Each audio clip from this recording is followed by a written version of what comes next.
Surface Transportation Accountability Commission Board to order, and I'd like to welcome the TPO board that's with us this afternoon. And I'll turn to Chairman Shepherd. Thank you very much. I'm going to call the TPO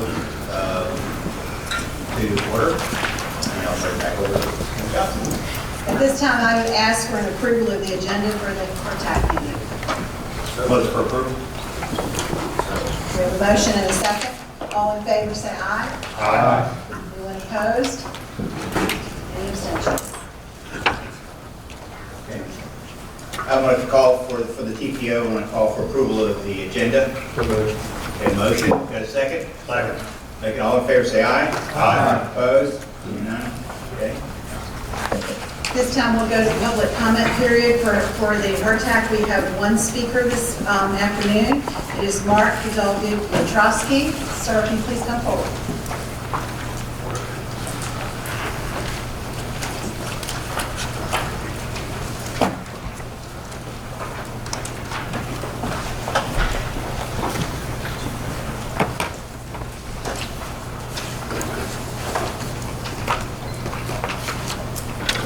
Good afternoon, chairs and honorable commissioners.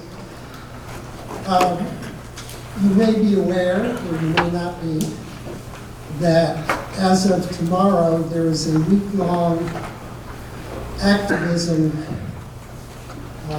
period that will go across this country and around the world. It's called the Climate Strike.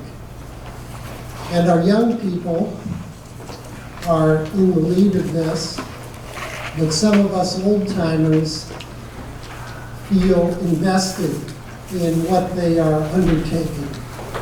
Now, why does this pertain to you as the HRTAC? Because what is being done under the auspices of HRTAC is having an effect on the climate in this planet of ours. There have been hundreds of acres of trees removed for expansion of highways. Trees are part of the natural system for removing carbon, and carbon is part of the problem, a major part of the problem in terms of climate increase. So I would propose to you that as you're going forward with this ambitious construction agenda that is your charge, you think about mitigating the harm that you're doing incidental to the expansion of highway infrastructure.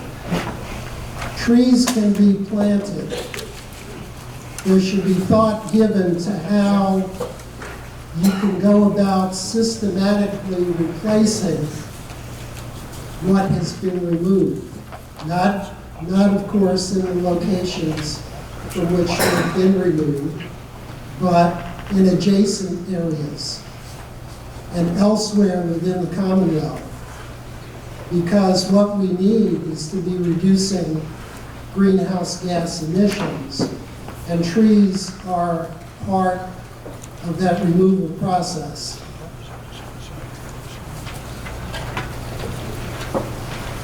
The other part of this is that if the net impact of our major construction projects is to put more fossil fuel burning vehicles on the roads, we're also working against arresting climate change. Thank you very much. Thank you, sir. I have no one signed up to make public comment period. Is anyone here to speak to the TPO? Seeing none, the TPO will now stand at ease. And I'll ask that you turn to your agenda for the HAC meeting, and we will start with the chair's comments. Thank you, Madam Chairman. I'll pick up for you on this. today's agenda includes, as I mentioned earlier, several very monumental items. One is the very important HRTPO VDOT work to advise the region on how to move forward with the express lane network. And also, as we move forward today, you'll see, and I'll speak very briefly to this, thank you, Chair, for the floor, is that we're taking action today, or consideration to take action today, on a very important milestone for us. And that's how we complete the financing of the first 6 projects that this commission has taken under task.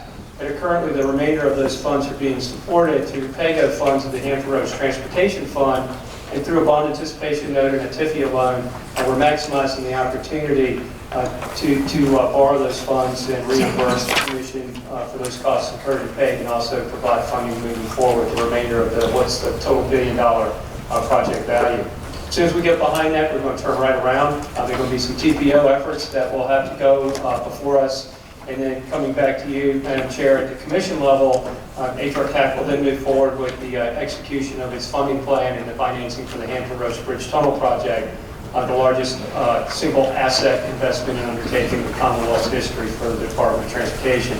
So today's agenda somewhat is joined together through the relationship with the region, but also shows the strength of the region in working with VDOT as to how we move forward to improve the quality of life, and also the efforts that we've worked together very regionally as these 2 bodies have moved forward. So thank you, Madam Chairman, for the opportunity to make some comments. Return to the consent agenda. We have item A, the minutes of the June 20, 2019 annual organizational meeting. We have an amendment with B to approve HTAC FY 2020 administrative and project development budget. This is the authorization to conduct a public hearing. Item C, administrative office's lease extension.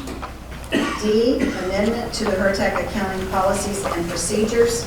And E is the fiscal year 2019 annual report to the Joint Commission on Transportation Accountability relating to the Hampton Roads Transportation Fund. Mr. Page for explanation.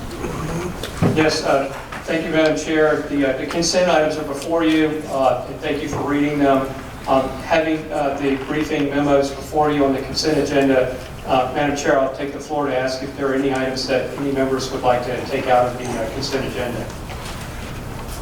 For approval. Have a second? Second. All those in favor say aye. Aye. Any opposed? Any abstentions? Consent agenda is approved. We'll move now to 6 action items. And our first one is the HRTAC fiscal year 2019 audited financial statement. Mr. Page, and we have Yes, thank you, Madam Chair. As the Commission is well aware, the Auditor of Public Accounts, in accordance with the Code of Virginia, conducts annually the audit of the Hampton Roads Transportation Accountability Commission. In this effort, and continuing now for I think it's 4+ years, PB Morris has been contracted in concert with not only the HRTAC, but also the Auditor of Public Accounts. And we have with us today the representative Michael Garber from PB Morris, who will give us the presentation of the independent audit findings, and also the presentation to the board on the financial statements of HRTAC. These are provided to you today in draft, with the Auditor of Public Accounts obviously holding purview to make remaining edits that they may find for us to finalize the document so that the APA can move forward with that document as it's written.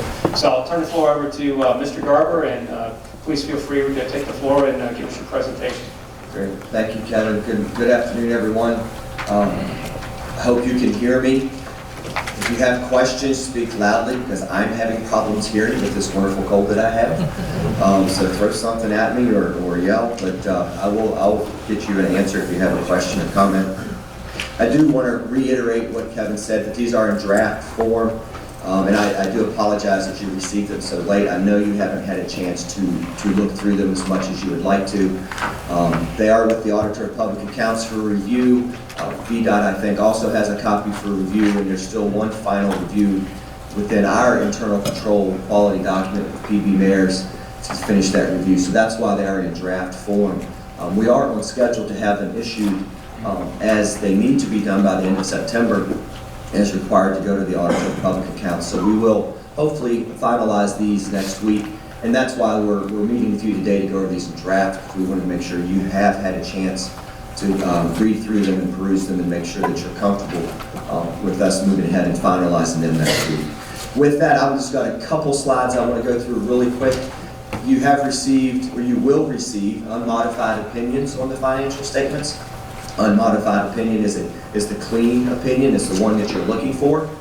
So that's great. You also receive unmodified opinion on the internal control and compliance as well. So once we issue those, there will be no findings or anything of that nature that we need to point out in those opinions.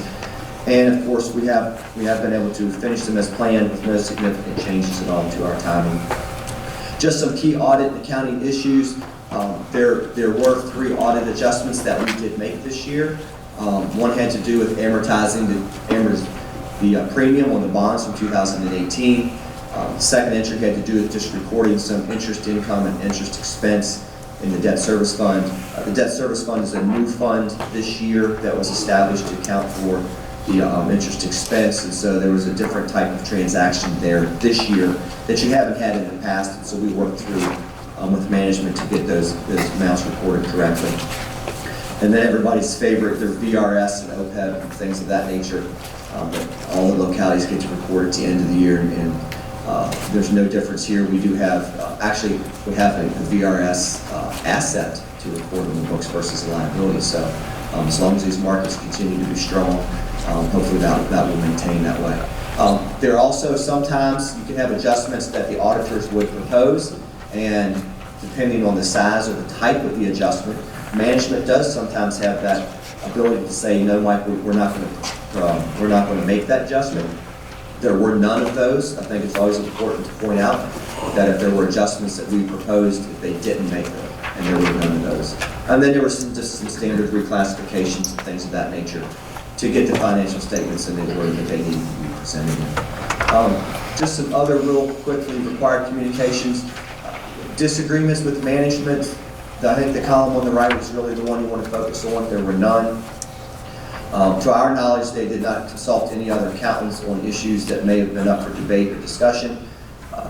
Significant issues discussed, really pertaining to the audit, there were none that I thought we needed to bring up here today. Difficulties encountered during our audit, we did not have any difficulties to complete what we needed to do. And then, of course, there will be a second document besides the financial statements that we will provide, and it will have copies of our arrangement letter to do the audit, and it'll also have a copy of the representation letter that is yet to be signed by management, listing all the things that they represent to us at the end of the audit, that they've answered all our questions fully and they've given us all the information we need to do our work. Lastly, some other communications, auditor's judgment, quality of the accounting policies. We believe that management employs an appropriate level of conservatism in applying the accounting principles and presenting the financial statements as well as the footnote disclosures. Fraud and illegal acts, again, in the column on the right is what we want to focus on here. There was none that we came across. We do our best to try to make sure that there isn't anything. We can't obviously guarantee that there's nothing that hasn't happened, but certainly if we had found something, you would not be hearing about it today for the first time. And independence, we do everything that we can to make sure we maintain our independence, not only with HR TAC, but as well as with the state, since HR TAC's financials do get included into the state's capital. With that, I don't have much else I think I need to go over here this afternoon, but I am happy to answer any questions that you may have. Again, I know that you haven't had a chance to review the financial statements in detail, but certainly happy to answer any broad questions that you may have. Thank you. Any questions? Taking the motion, please. Yes, thank you, Madam Chair. The motion is the Commission approves the HR TAC FY 2019 audited financial and compliance report and authorizes the Executive Director to work with the Auditor of Public Accounts to finalize and provide its distribution of the report document for public access and viewing. Madam Chair. Second. Motion, do I have a second? Second. All those in favor say aye. Aye. All opposed say nay. Any abstentions? Thank you very much. We'll next move to 6B, which is the authorization of Commission Chair and staff to complete and execute the HRTF-backed TIFIA loan agreement bond anticipation note issuance, supplemental indenture for TIFIA, and related engagement documents. Mr. Mayor. Yes, thank you, Madam Chair, members of the commission, and also guests of the TPO and the public. So we've been moving forward with the execution of our commission-adopted financing plan and debt management plan for the commission. What we put before you today is coming from a recommendation from a very exhaustive presentation at the Finance Committee meeting last week. And through that, the chair of the Finance Committee, Mr. Hippel, was given the authority from the committee to feel comfortable enough to move forward with the recommendations that you see before you today. In doing so, the Finance Committee did recommend that the Commission approve its resolution that's been prepared, 2019-03, for the proposed HR tax subordinate lien revenue bonds issue for up to $550 million and an intermediate lien bond anticipation note issue for up to $500 million, and also authorize Commission Chair and staff to complete and execute the HRTF-backed TIFIA loan agreement, bond anticipation note issuance, and supplemental indenture for TIFIA, and the related engagement documents. I do realize, Madam Chair, members of the Commission, that this is a volume of information that's been put before you today, but these are the necessary documents in order for us to engage in the financing of this project, both through the ban and also the TIFIA loan. Under full disclosure, it's appropriate for the commissioners to have these documents put before them for their opportunity to read and move forward with any questions that they may have and educate themselves on what's before you. I'll turn the floor over to Finance Committee Chair Hippel, if I may, Madam Chair, in case he has any comments. Not much, we discussed everything, went over all of it, and you said we'd like to see this move forward. And so we'll talk, we'll cover everything. Thank you very much. Yes, sir. Thank you. Before you today, Madam Chair, members of the Commission, we have David Miller with us from PFM. He's not a new face here around the Commission. He's been with us since we started into our projects, and we've been very successful in moving forward with PFM's recommendations and their leadership on the consulting side on how we move forward. We also have with us today Eric Ballou and Megan Gilliland from Kaufman and Knowles. They represent the Commission as bond counsel. So the presentation is broken into two pieces. One is the project financing update, and then bond counselors will take us through the second half of this presentation, which will be more deliberate as to how we move forward with the financing and the letting of the ban and also the TIFIA loan. So, Madam Chair, I'll turn the floor over to Mr. Miller now, if that's okay with you. Thank you. Good afternoon. It's a pleasure to be here again. I will step through this. I can figure out where I'm supposed to point to move the slides. Right arrow, left arrow, is it turned on?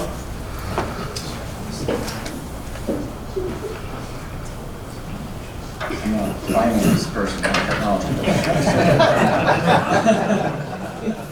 John, can you advance, please? Okay, one more. Thank you. I'll move quickly through this, and I think I can do that because there's really nothing new in this presentation. We've been presenting a very similar plan of finance for a couple of years now. This plan of finance covers the kind of the initial 6 projects on the Peninsula Phase 1 of High-Rise Bridge and the 64-264 interchange projects, and it also includes HRBT, so all of the major projects there with HRTAC has a project agreement with VDOT on. This funding mix is very similar to what we've been talking about for a couple of years. The yellow goldish color is kind of cash pay-go. The rest of the colors are different elements of debt. Most of it is different forms of HRTF debt. Of course, you issued $500 million of bonds in 2018, and then there's the $345 million of total funding that is identified in the project agreement for HRBT.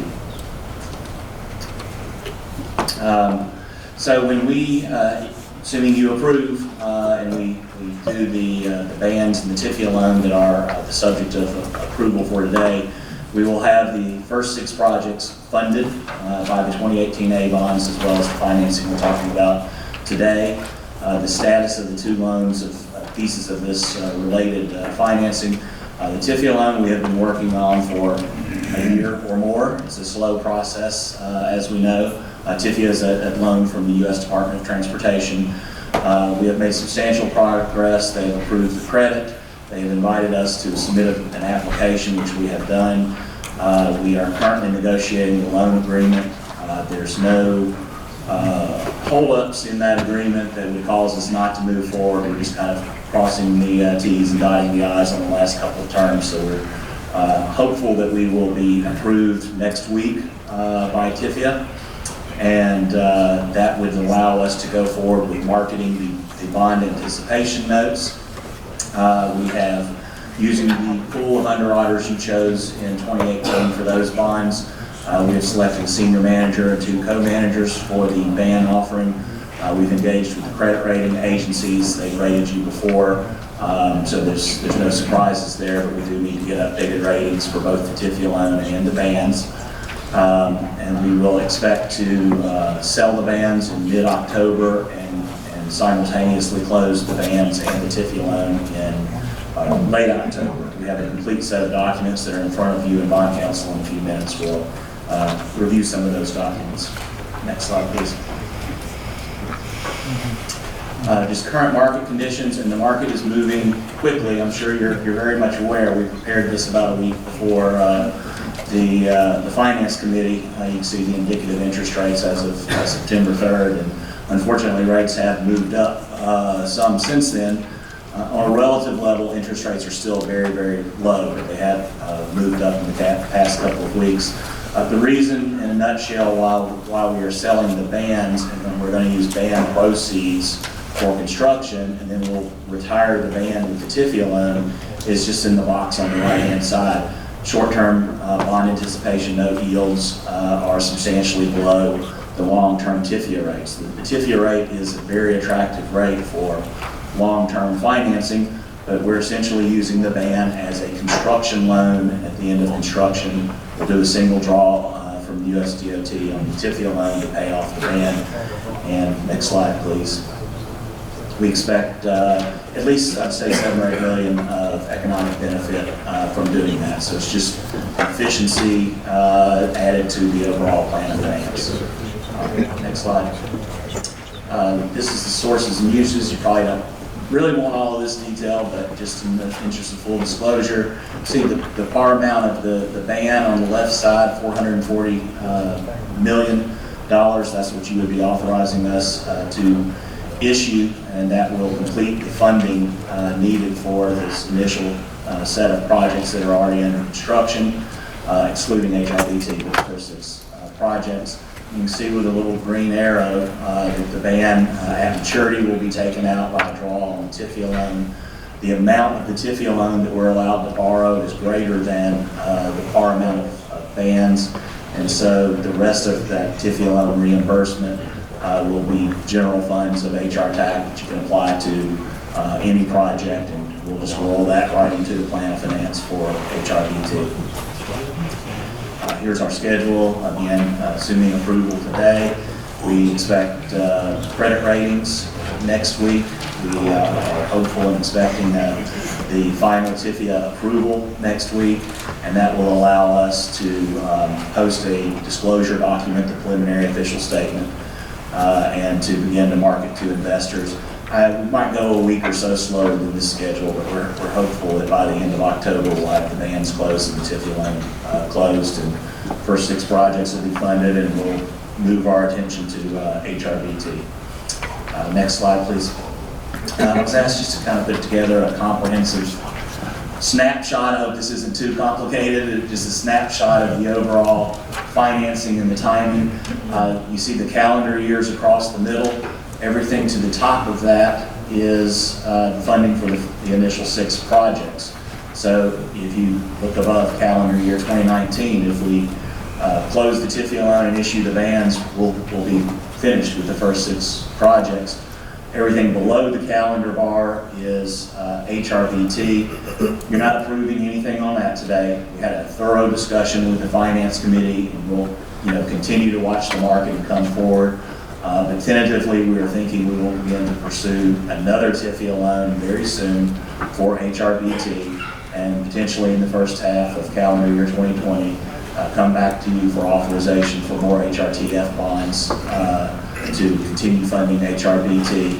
And then there's still some details to work out on how the total revenue will be leveraged, but we've got a plan for HRBT. We think it's a good plan. The rating agencies like it. TIFIA is very aware that we're going to come back and ask for another one. So I think we are progressing quite well with the overall plan of finance. And with that, we had a lot of discussion with the Finance Committee on HRBT, but at this point in time, happy to answer questions or turn it over to bond counsel. Madam Chairman, Yes. just a question on slide number 3, where it shows the different contributions, the HRTF bonds, and TIFIA loans, etc. There's one graphic there, HRTPO and local funding. It's a shade of green. I don't see any green in that. Well, it's relatively such a small piece of the pie. It's the $5 million. Okay. That's kind of up there. Well, I got you. All right. It's a line of the chart. Yeah.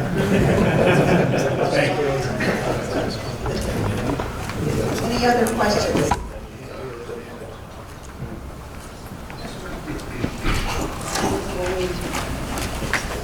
Good afternoon, thank you. Eric Lou with Kaufman & Knowles. I'd like to introduce my colleague, Nathan Gilliland, who's the real brains behind the outfit.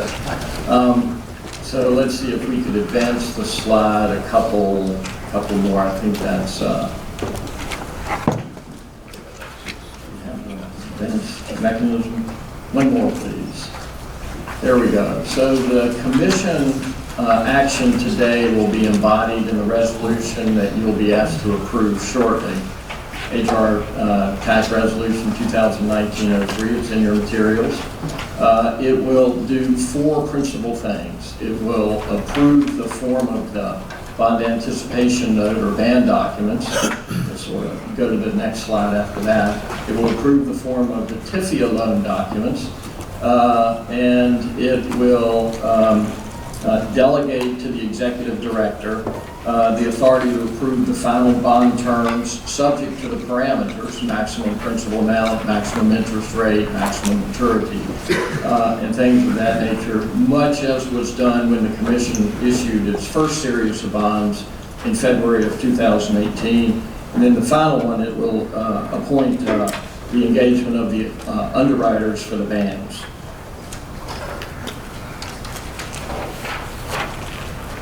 Sure we got the right one. Okay, here we are. So the bond anticipation note documents will consist of 4 primary documents. A supplemental series indenture, which supplements the master trust indenture for the issuance of the bands. As some of you are aware, when the commission issued its 2018 bonds, it did so pursuant to a master bond indenture or master bond resolution. And what that did was it set up the structure for applying the HRTF revenues that come into the financing documentation and under the pledge and lien of the indenture, and then also sets forth the terms and conditions by which the commission may issue additional bonds. And it issues additional bonds with a document called a supplemental indenture. By doing the master supplemental structure, the commission is able to achieve efficiencies in scale and issuance, because you don't have to reinvent the wheel every time, and it provides the market overall information and security as to what current and subsequent debt issuances look like. So the band documents will consist of the 3rd supplemental series indenture, a preliminary official statement, which is the bond offering and disclosure document that is used in the marketing and marketing of the bond anticipation notes to potential investors. A continuing disclosure undertaking, which is the means by which the commission provides material and relevant financial information to the bond market through a central posting site. And then a bond purchase agreement, which is the purchase contract by which the underwriters agree to buy the bonds in connection with the issuance of the bands. Each of the forms of those are in your materials. Happy to answer any questions you may have on those, but in large sense they are very similar to what was done in the 2018 financing, except for the appropriate differences regarding the nature of the financing here, a short-term issuance of bond anticipation notes. The TIFIA documents are a little bit different because we have a loan agreement between the Commission and the Build America Bureau, which is the operative U.S. DOT agency by which the TIFIA program is implemented. We also have a supplemental series indenture. As Mr. Miller mentioned, we are dotting the I's and crossing the T's on finishing up the loan agreement, and it reflects various conditions and affirmative negative covenants for disbursement of the loan proceeds. Now, if you look at paragraph 3 of your bond resolution, you'll see that the authority to implement the financing, once approved by the Commission, is delegated to the Executive Director, as long as these parameters are observed. The bond anticipation notes cannot exceed $500 million in principal amount. The TIFIA obligation not to exceed $550 million in principal amount. Interest rates, the band can be issued at a fixed interest rate, but resulting in an average yield that will not be greater than 5%. The TIFIA interest rate is actually keyed off the U.S. 30-year Treasury obligation, and is generally calculated by adding 1 basis point, 0.01% to that interest rate. And so that will be locked in and determined at the time of closing of the TIFIA loan. And then the maturity, as Mr. Miller said, the bond anticipation notes are much like the construction loans, so these are short-term, not later than 5 years from their issuance. And the principal payoff is expected to be a bullet. That means when proceeds from the TIFIA loan are drawn to pay them, that will all be the entire amount of the TIFIA, of the outstanding bands. They will not amortize during their life. And then TIFIA, as Mr. Miller again said, long-term permanent financing for the project, not later than 40 years from their date of issuance. And those will have an amortizing structure in place for those. During the process, we will be making a few supplements and amendments to the existing master indenture. In connection with the 2018 and A bonds, we will achieve financing flexibilities and efficiency by also providing that those bonds originally issued to finance the first 6 projects, the proceeds may be used to finance the HRBT as well. And then in connection with the TIFIA program, we will have some technical amendments to make that bank loan structure work with the master indenture structure.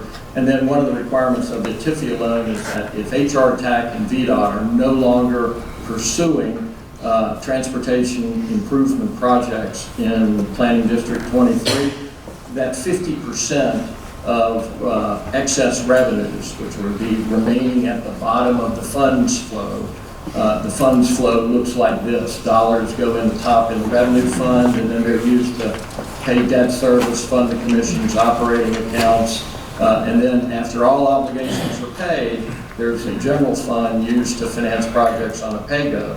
So the effect of the TIFIA requirement is that if the commission and VDOT or VDOT are no longer pursuing these projects, then of that funds flow, 50% would be used to retire the TIFIA debt on an accelerated basis. And so those are the primary ways in which these finance documents work. Again, as both Mr. Page and Mr. Miller said, we spent or an hour and a half looking through them during the Finance Committee meeting. We did not read them line by line, but they are in the materials. And so I'll be happy to answer any questions if any of the commission members have them. Are there any questions?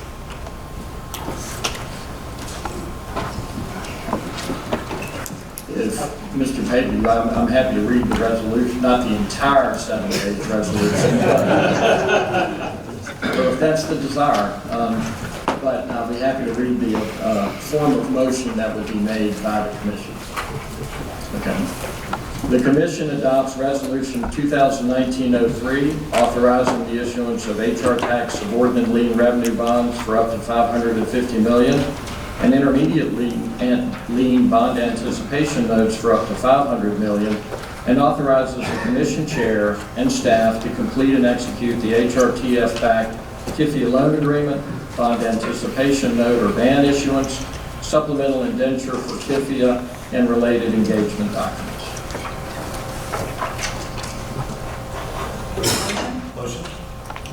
Motion. Second? Second. We have a motion and a second. All in favor say aye. Aye. Any opposed? Any abstentions? Motion carries. Thank you. Thank you. Thank you, Madam Chair and Commissioners.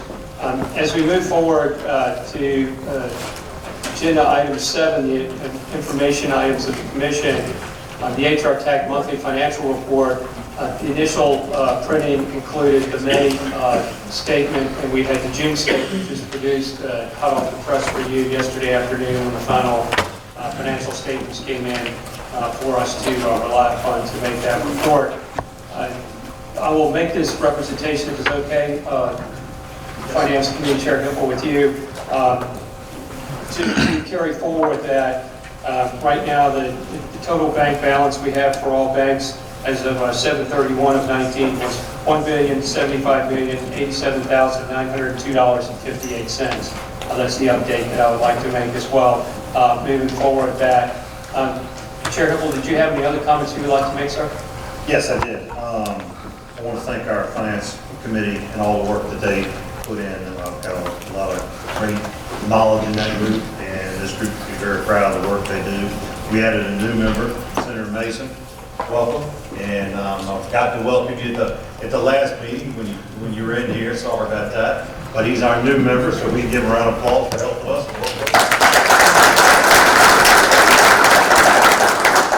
And we snagged him right away and put him on finance. So he ended up with a 300-400 page document. He said, "Do I have to know all this?" I said, "No, we'll ask you questions later." But did a great job. Thank you for joining us. It's amazing what we're doing as far as finance and what we're able to do as far as moving Hampton Roads forward in transportation. So you all deserve a round of applause for all the hard work that you put in each and every day to keep these projects moving. Thank you. That's all. Item 7, informational, is the VDOT project updates. Administrator Hall. I do not see him. Right over there. There it is. Yes, Thank you, Madam Chair. Just real quickly, just want to give you an update on the segment 3. All of you are aware of what's going on the peninsula. A lot of good work up there. We continue along with the, most of the work on is associated with the median work on the inside, drainage structures, roadway subgrade and subbase construction, as well as those other median structures required. This will go on basically for the next 3 months, and we'll start to see our major scheduled traffic shifts around the first of the year, January timeframe. We'll start moving traffic from the outside to the inside on portions of that project as we finish up that median work. Additionally, Queens Creek eastbound bridge, good progress there with, you see the pier vents and the pile driving activity and the abutment construction for the eastbound bridge is moving along well. Shifting down to the south side, excited to tell the group that we will be opening the last portion of that project to the public tomorrow morning, 5 a.m. That the remaining ramp will be open, which will completely open up that project tomorrow morning for rush hour. So the 264-64 interchange there, which takes you off of westbound 64 to eastbound 264, will be open tomorrow morning. The contractor will just continue to work on punch list site cleanup activities, and we do have continued work on a sound wall, which is on the east side of Interstate 64 there, which is a feature in the project, which we'll continue to work on. But bottom line is that will be open tomorrow.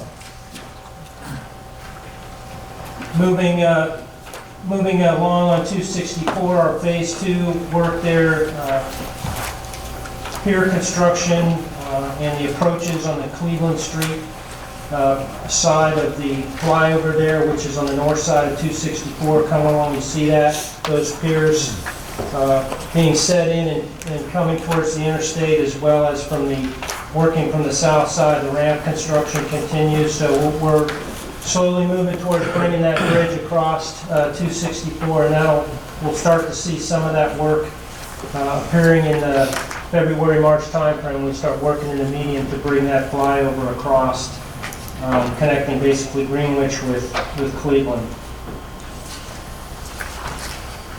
And then lastly, on the high-rise bridge, just continuing, the main feature there is the bridge construction. As you've driven through that area, you see the continued work on the piers, pier caps, pile driving still in the river, and we're starting to work on our final pieces of the actual pile caps. So we'll see piers coming up in the river as well here soon. And continuing on with similar kind of activities in the median. Most of that project is now opened up. So other types of median work, drainage structures, our retention ponds and those sorts of activities continue to go on the road work. And then that completes my... Thank you. Would you like to add? Yes, Madam Chair, I'd also like to call the Commissioner's attention to this section of your agenda package. I want to thank Mr. Hall and his team for working with us at HR Tech to put together some project information sheets.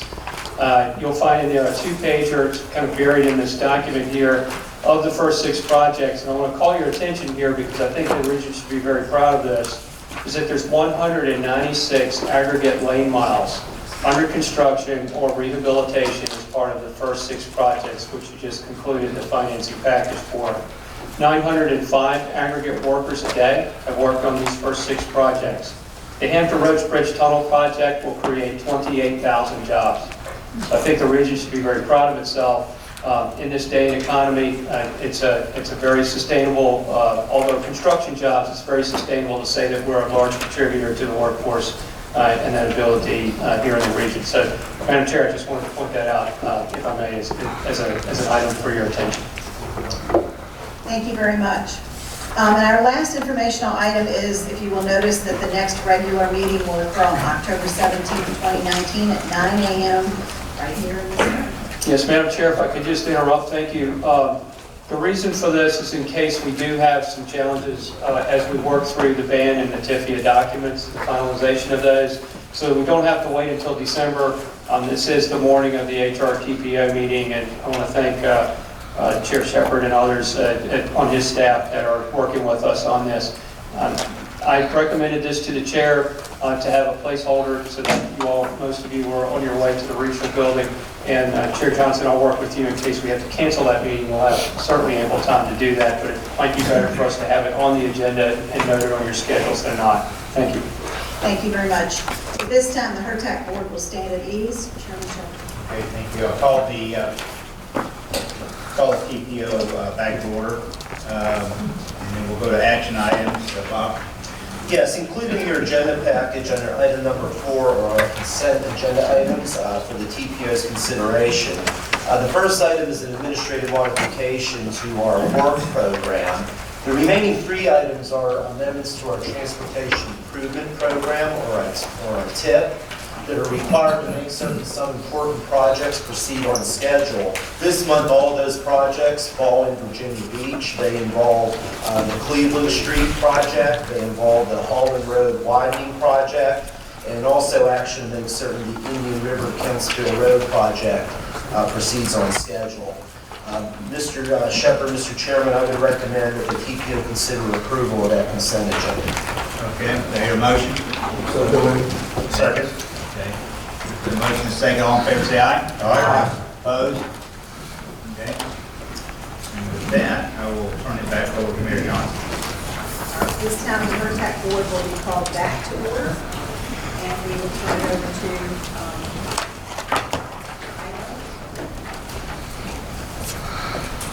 Thank you, Madam Chair. As with the TPO, Chair Shepard, I'll make this representation, as the TPO and also HRTAC have been moving forward with VDOT in the development, first of all, prioritization, development, and delivery of our projects. I want to thank Commissioner Bridge, where he went. I lost you there, Commissioner Bridge. Sorry about that. There it is. Oh, okay. You're coming up, sir. And working with Commissioner Bridge and his team as he came on board, so we felt like we needed to take some very deliberate and respectful looks at the regional express lanes network and update. And it's very important, I think, that we do have this concurrent session today because both the commission and the TPO boards will have an opportunity to hear at the same time as this rolls out.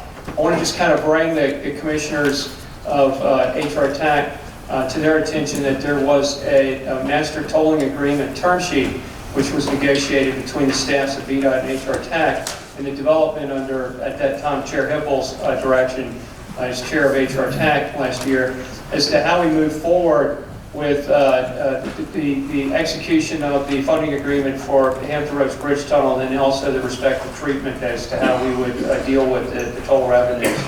And the development of that has obviously matured to the point now where we need to move forward with a more deliberate discussion of the express lane network. And I do appreciate Chair Shepherd, your leadership at the TPO on working forward with how we would look at the prioritization of the network for the longevity, because as you saw today in the actions of HR TAC, is that we're about to sell 40-year debt. In this case, the TIFIA loan will be out to as far as 40 years. We need to make sure that the investments we're making for the region will be sustainable over time. So I'll turn the floor over to Executive Director Crum, because I think you're going to start out this section of the presentation rally, concluding with Commissioner Bridge, you following Mr. Crum. Thank you and welcome. Thank you, Mr. Page. Chairman Shepherd, Madam Chairman Johnson, appreciate the opportunity to be before the boards today to hopefully provide you some good information to begin to clarify some of the conversation we've been having over the last several months about our regional priority projects, about express lanes, providing you as much information as we can, hopefully in a clear and concise manner, to help you deliberate a regional position on some very important decision points for our region. The information you're about to see today really follows up on direction provided to us at the last TPO meeting. John, I'm going to have to ask for your help to advance, please. So John, you can go ahead and go through them. At the July 19, 2019 HR TPO meeting, our TPO board had a conversation about the express lanes network and had a discussion about our regional priority projects and how they all began to relate to one another. And you had some great questions about the express lanes network, some great questions about the need for an express lanes network. You asked us questions such as, how would general purpose lanes work as compared to express lanes? And you directed our staff to work collaboratively with the VDOT staff and the HR TAC staff to come back to you today and provide you some information. So I'd like to, before I turn it over to our team to review that, I'd like to just talk about the guidance we received from you back in July. First, it was clear that VDOT was going to be modeling the managed lanes network and how those managed lanes would perform on opening day in 2025. 2025 is when, late 2025, we're going to see the HRBT project open up, and VDOT was looking very carefully, and they're ready to provide you some very good information today on how the managed lanes network will perform on opening day in 2025.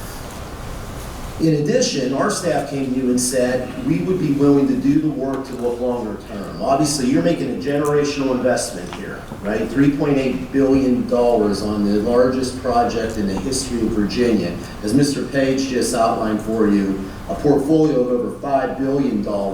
We want to make certain that we're designing this to get the best return on investment for your constituents looking out in the long term. So what we agreed to do was the TPO staff would take the lead in modeling this system performance in 2040.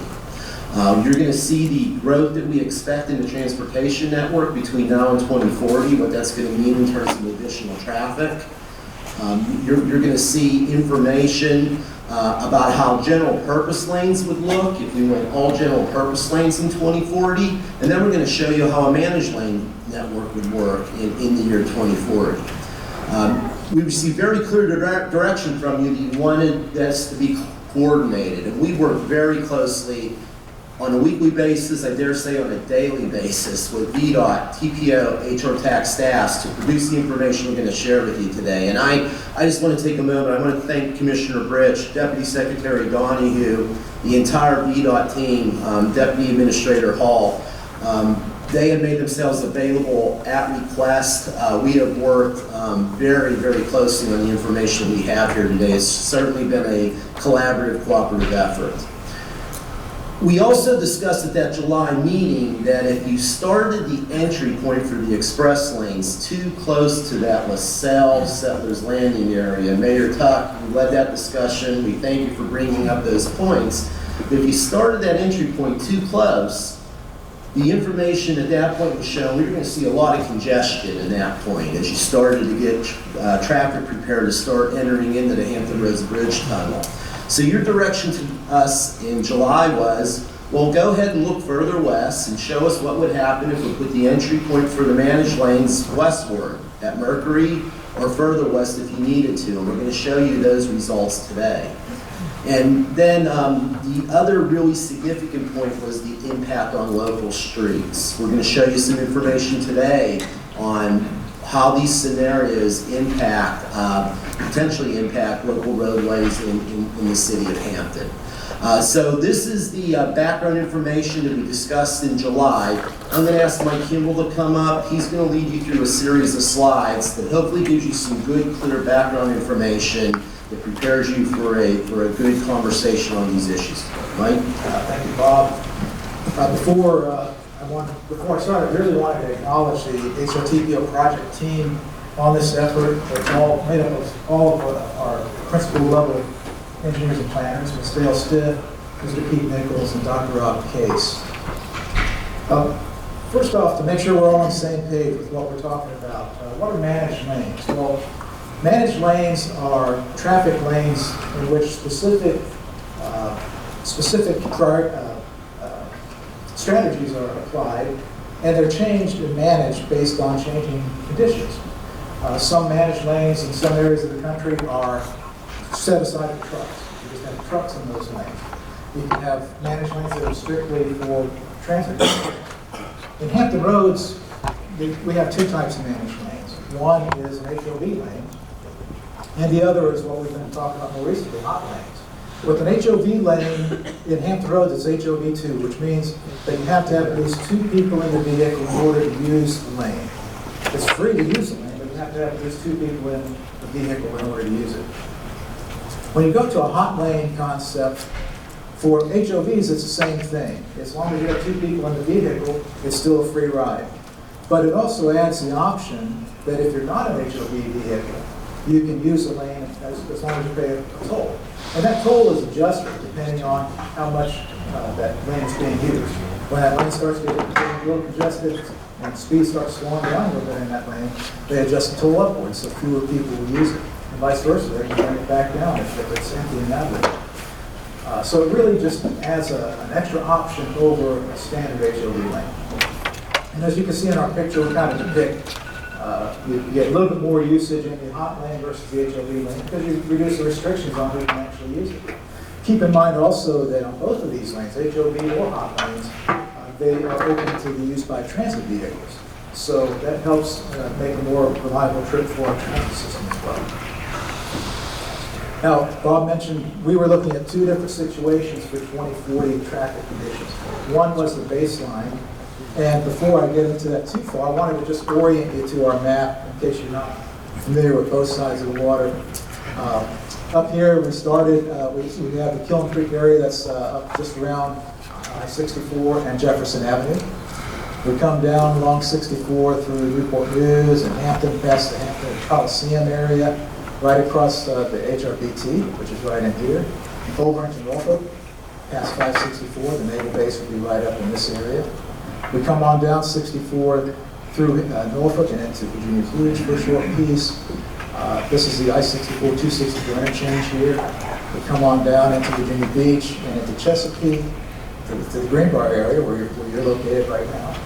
Then finally on across the high-rise bridge, which will be right in this location, and over to where I-64 ends at Powers Hill. So with regard to the baseline situation, what we're talking about is no new managed lanes. So we're just for something to compare it to, we looked at HRBT and the high-rise bridge projects as if everything that was being added were general purpose lanes, just the regular lanes that everyone can use for free. Now, in terms of our managed lanes, we do have current managed lanes. We have a managed lane up in Newport News and York County, which is an HOV lane, HOV2, and also one down right outside of our area here in Greenbrier, which is also HOV2. And of course, recently we've added this, we converted this HOV lane. This is a reversible section between 564 and about 264, and that's currently a hot lane. So you can use it if you're HOV2, or you can pay to use it if you're not an HOV. For the purposes of our analysis, we also assume converting this section of the HOV lane into a hot lane. We think it makes sense to have at least that part be consistent, because right now you can pay and use the hot lane in a reversible section, but when you run off the end of it into the HOV lane, you're technically illegal because you don't have two people in your vehicle. So we think it makes sense to keep that consistent. That's the way we ran our analysis for the baseline situation. Now, in terms of the managed network, it's a lot simpler to describe. It's basically a hot lane network that's consistent all the way from Jefferson Avenue to Bowers Hill. In order to handle the section that's currently a reversible section, VDOT has recommended installing a couple of part-time shoulder lanes right in that section. So in the morning, when the reversible section is moving toward the naval base, people would be able to use this part-time shoulder in the opposite direction. The one over on this side would be just a regular shoulder in the morning. In the afternoon, when the traffic's moving away from the naval base in the reversible section, people would be able to use this shoulder on the other side to head toward the Hampton Bridge Terminal and have a hot lane. At that time, the shoulder going in the opposite direction would be just a regular shoulder. So one thing we wanted to look at is what's the volume of traffic going to look like in the next 20 years? And what we find is it's going to increase by about 20% from now until the year 2040. That's about 9 million vehicle miles traveled per day. To put that into perspective, it might be more easily able to relate to. At the Hampton Roads Bridge Tunnel, we're talking about an extra 50,000 vehicles per day. So it's bad there now. We're adding 50,000 vehicles per day, 25,000 approximately in each direction. Another thing you might want to keep in mind is, although it sounds like it's kind of far off, 20 years, the HRBT project is planned to be completed in the year 2025, at which point the year 2040 is only going to be 15 years away. Now, to show you the kind of summary of our analysis, we decided to use a concept called level of service because it's pretty easy to describe and understand. And level of service basically works like a report card. You know, if you're doing well, you're getting A's through C's, that's pretty good. That traffic condition is free flowing. You can move from lane to lane pretty easily. It feels pretty good out there while you're driving. You don't feel kind of constrained. As you get into a level of service D situation, it's getting a little harder to move around from lane to lane. You know, you have to find your spots. It's a little more stressful. Level of service E is considered at capacity. So right at level of service E, you're really, the traffic's moving at the level that the design capacity for the lane actually is supposed to be able to handle. And beyond that, you go into breakdown condition of level service F. And some people say, well, there's even a level service G in some places I've been, and I understand where you come from. So let's run down our network. This is 2040 congestion. We picked the AM peak hour in the eastbound direction because that's the worst of the AM peak hour. It's in the eastbound direction. So you can see we're coming down from Jefferson. We're at level service F. It's stop and go, breakdown condition. We get up around the Hampton area. We go into a level service B. It's not quite as bad in there. But here we are at the HRBT. Now remember, this is assuming we have the extra lanes at HRBT, but they're all general purpose lanes. So we build the project. We have 4 lanes going across the water, and we're at level service F at the HRBT if we're all general purpose lanes. We come on through, come around the rest of 64 here to the high-rise bridge project. We're at level service E, and we're doing a little bit better by the time we get out that high-rise bridge. High-rise bridge, again, is also assuming The project was built, but it's all general purpose lanes. Now let's take a look at the managed lane scenario. What you'll notice in the managed lane scenario is in some places the general purpose lane actually get a little bit worse than in the all GP scenario. For instance, right here we had level service D going through Hampton. Over here we're at level service E. Well, that's because we've taken one of those general purpose lanes and turned it into a hot lane. So we took away a lane there. We still got red here, level service F, in the general purpose lanes at the HRBT. Now, if we look at the hot lanes, remember that this is a hot lanes concept. So now we have a hot lane here going the whole way. It's green because the hot lanes are designed to move at a minimum of 45 miles per hour.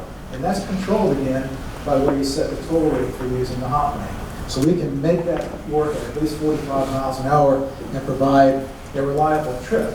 Whereas if you're in the GP lanes, you might be stop and go, and the hot lanes are going to be a much better situation. We're going to show that a little later in terms of what are you talking about in terms of travel time at the HRBT. Okay, so let's take a look at the PM peak hour. This is going in westbound direction because westbound is the worst of the two directions in the PM peak hour. So here we are starting at Bowers Hill, working through Chesapeake. We start off at capacity. So we're pretty close to level service, but wherever we move, we get into certain areas in Chesapeake here where we're at level service F. We come up through the section that's reversible lanes here, and we're at level service E, but remember, that's the general purpose lane, and this is all general purpose lanes. So in the afternoon, in the westbound direction rather, in the afternoon, the general purpose lane in the afternoon is actually, the reversible lane, the hot lane, is actually going in the opposite direction. So that's why we have an orange there, because we don't have a hot lane there. What we have is a general purpose lane trying to go where there is no hot lane. Again, we have level service F at HRBT and level service F up in this section of 64 out toward Newport News and North County. In the afternoon with the managed lane scenario, so here we've got our hot lane network set up. We're still in GP lanes, we're still at level service E or capacity in the high-rise bridge section. We have a section of this area here that's level service F also. But because we now have a hot lane in that part-time shoulder going in the westbound direction, it improves some in the general purpose lanes here at where the reversible hot lanes are currently. But then the rest of this section here is at level service F in the general purpose lanes. But again, we have a hot lane going the whole section from one end to the other that provides us with that reliable trip. So what we're looking at here is whether you want to maintain an option to have a reliable trip, because over here you don't have any option. This is level service F. You don't have an option. You're just going to be stuck there. Over here you have level service F in the general purpose lane, but at least you have this option of hopping the hot lane and having a reliable trip. So what does that look like in terms of travel time? Here we are. This is the Hampton Roads Bridge Tunnel section. We're going to take you from Settlers Landing Road in Hampton over to 564. That's a section of about 9 miles. In the general purpose lanes, we're looking at about 29 minutes minimum to make that trip. That's about 19 miles an hour average speed. Now, by average, we mean probably part of that time you're going 0 miles an hour. And for part of that time, you're maybe going 25 miles an hour. They kind of average it around 19 miles an hour. This is the managed lane scenario. So we have a hot lane. If you're in the hot lane and you're going a minimum of 45 miles an hour, which is the way the hot lane is going to be designed, your trip is now 12 minutes. So it's 12 minutes versus 29 minutes to make that trip. Now, if the traffic's moving faster than 45 miles an hour in the hot lane, of course, your trip's going to be even shorter than that. And keep in mind, this is 25,000 more vehicles per day in this direction. During peak hour, that's probably between 4,000 and 45,000 more vehicles during peak hour making that trip. So, and another thing to keep in mind is we check what is your current average travel time for general purpose lanes, because that's what we have out there right now. And the current travel time to make the same trip is about 29 minutes. So for the general purpose lane, we're talking about 20 years from now, in the general purpose lane, you can still make the same trip in 29 minutes, but we're talking about moving during the peak hour, probably 4,000 or 5,000 more vehicles through that section. But the good news is that with the managed lane, you also have an option to make that trip in reliable 12 minutes. And again, this is not only for vehicles, but this is also for transit buses. So now we have a way of getting our transit system to be more reliable because we know that we can get them through there at 45 miles per hour to make that trip in 12 minutes. Right now, transit buses are stuck in the same traffic as the rest of us, and you can't depend on when you're going to be able to get to that next transit stop. Let's go in the westbound direction during the PM peak hour. It's pretty similar. We have about 28 minutes if you're in the general purpose lane, and about 12 minutes in the hot lane. 12 minutes it's going to be because we're assuming the minimum of 45 miles per hour in the hot lane. But again, if the conditions are a little bit better, we're able to go a little faster at 45, that's what's going to be a little short. But the main thing about it is that's a reliable trip. So if you come down that way and you have to get someplace and you're not sure whether you're going to be able to make it there if you're in the general purpose lane, it might be worth paying either to use hot lane or getting another person to ride with you so you can use it for free as a HOV2, or even hop on a bus and make it through there before you get to the best here. Lastly, we wanted to talk about impact to local roadways in the city of Hampton, because this is a discussion topic that we've heard many times now.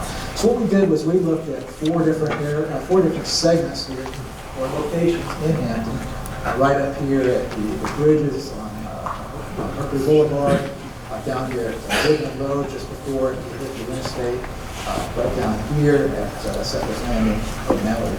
And then number 4 is at Settlers Landing, the bridge that goes across the river at Settlers Landing downtown.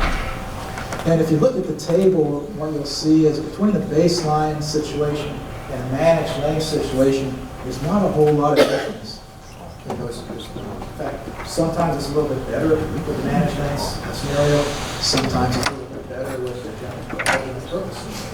But the main bottom line, I guess, is that the managed lane scenario does not induce the diversion into Hampton local streets, according to the model.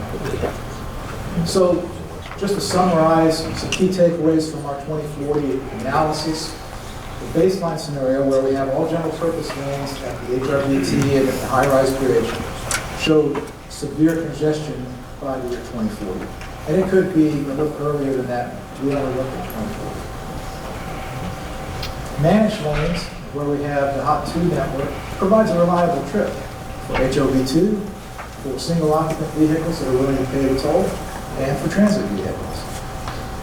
Travel time between I-564 and Settlers Landing Road via the Hampton Roads Bridge Tunnel is about 28 minutes at least in the general purpose lanes and 12 minutes at most in the hot lane. And finally, the managed lane scenario does not induce traffic diversion onto local roadways in Hampton. Compared against the baseline scenario, they're just looking really the same in terms of impact on local roadways in the city of Hampton. So with that, we have next steps. We have our committee meeting, of course, and then November, HRTPO meets again. And then, of course, we've talked a few times about the HRTAP meeting in December, where they need to make this decision finally on the master plan. So with that, if there's any questions, we'll be happy to try to take those. Madam Chair, Chairman Shepherd, if I may, I think to have the full piece and body of information, we have Commissioner Bridge prepared to come forward and present the VDOT analysis now of the express lanes performance. I think then with that information, you'll then have the data and information you need to have the conversation around regional consideration of this topic.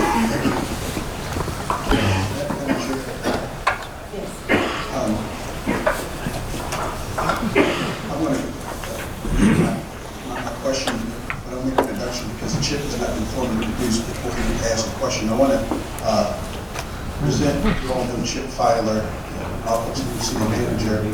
Chip did 20 years at Old Dominion, economist and economic development. So Chip will ask a question, but you have it formally introduced. Thank you, Madam Chair. Yes, sir. Thank you, Madam Chair. I didn't want to go rogue. Welcome. I appreciate it. On the study, if I could ask just one question. Sure.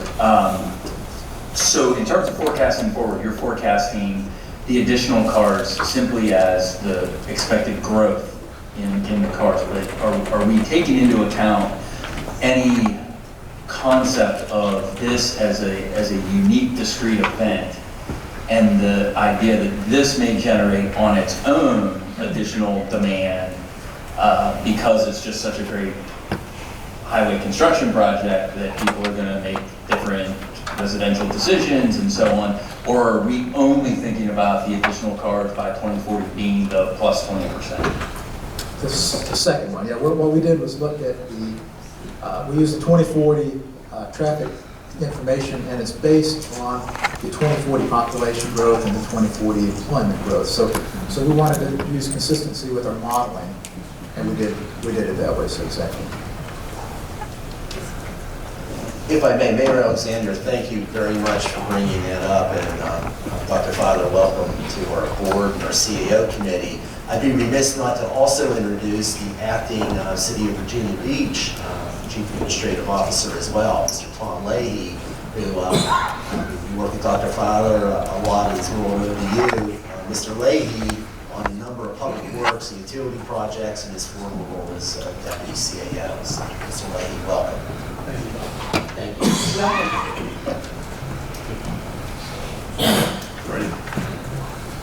Chairman Shepherd, Chairwoman Johnson, and members of the respective board.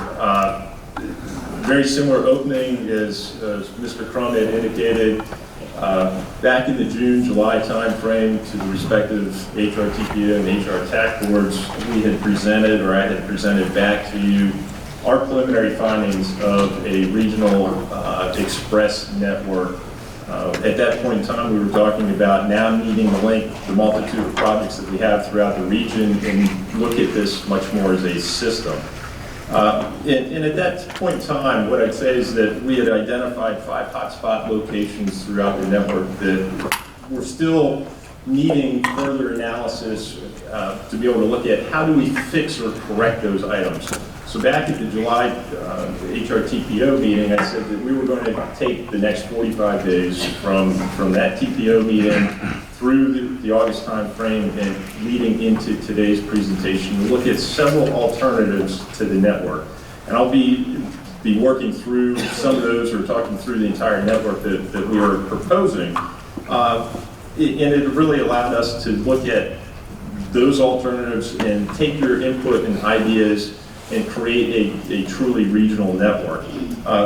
This also included the clear message from Mayor Tuck at this point in time. Every time we looked at taking the entrance point from Settlers Landing and pulling it back to LaSalle, and the guidance being able to go back to Mercury Boulevard and even points west, potentially Jefferson.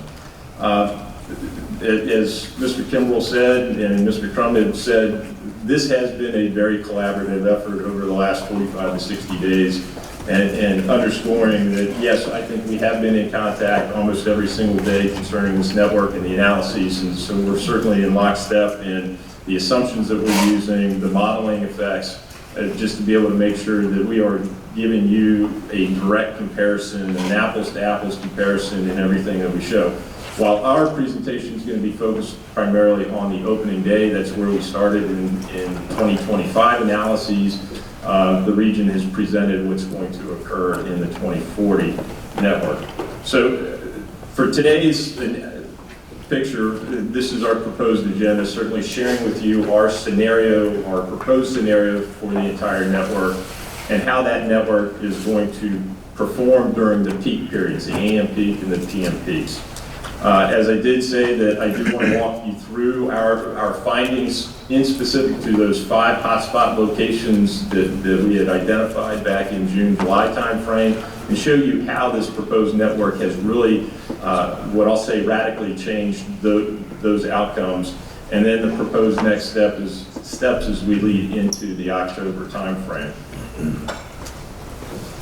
So very similar to what Mr. Kimbrell has walked you through, starting up at the Jefferson area. What we heard at the July meeting was certainly, let's not look at creating a network starting in and around the LaSalle Avenue, whether it's LaSalle, Rip Rap Road. we took that to heart and went all the way back to what we'll say is the underutilized HOV facility on the peninsula, and looking to repurpose that HOV lane and converting that to a hot lane, as Mr. Kimball had indicated. So what we're proposing in the upper portion between Jefferson and Mercury is to simply repurpose that HOV facility and convert that to a hot lane. And we've developed these typical sections to help you visualize what that would look like as we move forward. Again, the HOV lane would just simply be repurposed at that point. Having said that, we have a section between Mercury and LaSalle, and this is where we start allowing for people in the eastbound direction. Mike, where's the as we head down from Mercury to the LaSalle area, we do have 664 coming into here. We would open up a section right around the Hampton Center Parkway area to Mercury Boulevard to allow people that were in this hot lane that started at Jefferson to be able to egress those lanes and be able to gain access either to the James River Bridge or points to in Mercury Boulevard as well as to 664. As we approach the 664, we would close this network back up and create what I'll call a pipe. It's a closed facility that has a bollard physical separation between the general purpose lanes and the hot lane. So all the way down, we're proposing to have a single hot lane as we approach the LaSalle area. Continuing in the eastbound direction, we continue that lane, that single lane, up until right around the LaSalle Riprap Road area. At this point in time, we are proposing to start widening this section of the road out right at Riprap Road to be able to accommodate a 4-lane cross-section. If you recall, right now it's a 3-lane cross-section coming into it. We're proposing to create a 2-lane network and widen it out so that we would create a 2-lane hot lanes and 2 general purpose lanes as we approach the tunnel. We're able to accomplish that, and if you look at in the upper right-hand corner, simply by widening out the lanes or widening out the facility at Riprap Road, heading eastbound all the way through the Settlers Landing interchange. This will come at an additional cost. I do not have the cost here today. We're still working through whether or not, since it will impact several bridges, the Hampton River bridges there, we are looking at alternatives that may be either in a rehabilitative state to be able to expand those structures, or we would be looking at full reconstruction. By October, at that point in time, I will have those costs and be prepared to share that with the respective boards. But by doing this, in this location, we're able to expand out the roadway and create a second entrance at the Riprap Road to be able to create 2 hot lanes and two general purpose lanes. What this does is starts to normalize the traffic as it's approaching the 2 HRBT tubes. Simply put, we have a 2-lane tube for the express lanes and a 2-lane tube for the general purpose lanes. All this sets us up as normalizing the traffic and creating normalized traffic flow as we approach it. So as we come down further, this will be the cross-section all the way from the Riprap Road area all the way to 564. We have converted, I will point out that in the last several meetings that we have, our analysis did convert or change our assumptions from a Hot 3 network specifically only at the HRBT. We have taken the input from the regional body and have changed our methodology and incorporated the Hot 2 assumption. So as we move down to the 564 area, this is one area, again, where we'll again to show you that at the Granby location, Mayor Alexander, is that we've created an opportunity to have a 2-lane entrance, very similar to what we've created on the Hampton side as on the Norfolk side, starting at the 564 interchange, and we'll show you some fly-throughs that we have been able to develop that will give you a better perspective rather than just a typical section. But we've able to create a 2-lane entrance starting prior to the 564 interchange and carry that through all the way through the HRBT. And certainly has solved some of those other issues that Norfolk has identified to us. So as we come through this area, as we said, that we're challenged a little bit from 264 to 564 with having a reversible facility. Back in late July, I indicated as a potential solution would be to offer part-time shoulder lanes. As Mr. Kimbrell said, those part-time shoulder lanes would be pointed in the opposite direction than what the reversible lanes are functioning in. For example, in the AM peak period, we know that they're coming from 264 and traveling to 564, the reversible lanes. What we're proposing is repurposing the existing shoulder with minor widening along the corridor to be able to accommodate a part-time shoulder lane that will allow for us to use that as a hot facility, just to be able to gain additional capacity. I will say in the opposite direction, we will have a red X over this shoulder and allow for that to be used as a breakdown lane. So as we come down through the network, the peak you can see in the reverse, this is the AM in the westbound direction, or in the eastbound direction, and then in the westbound direction, we allow for traffic to use that shoulder. So continuing the network, from 264 to 464, we have that existing HOV facility. Under this proposal and the scenario, we would repurpose that to a hot facility, single lane hot facility. And then from 464 through the high-rise bridge to Bowers Hill, currently we have a single hot lane configuration, a 1x2 network through here.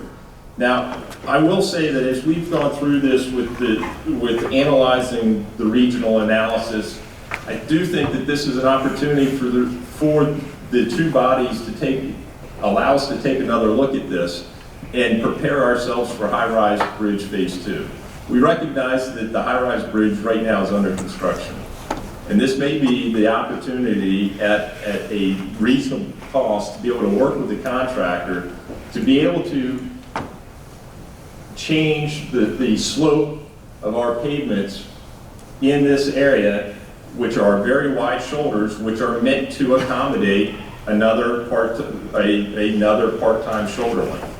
What I'm suggesting to you right now is that we're at the pinnacle of time that we can work with the contractor, possibly to change the grade in this and accommodate a part-time shoulder lane. Your high-rise bridge phase 2, which was meant to come on in 2038, accomplishes this, which will require us to come back in, close the facility, do heavy demolition work and heavy civil work just to be able to bring that shoulder up to grade to be able to accommodate a part-time shoulder lane. So what I'm suggesting is if we can work with the contractor and bring those prices back to the region, this may be the opportunity that we can create a fully express network along the corridor at a nominal cost and be able to accomplish a vast majority of the work from high-rise bridge phase 2 and incorporate that into high-rise bridge phase 1. Kevin, anything?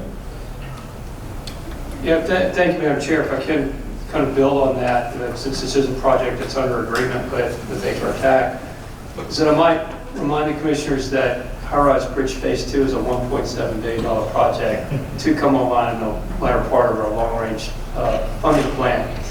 If we can work with the commissioner, Madam Chair, at the staff level, come back to you with a number, you may find that we could potentially defer high-rise bridge phase 2's timing by making some adjustments at this time today so that we don't have to go back and re-engineer and reconfigure when we do actually get around to, as a region, constructing Phase 2 of High-Rise Bridge.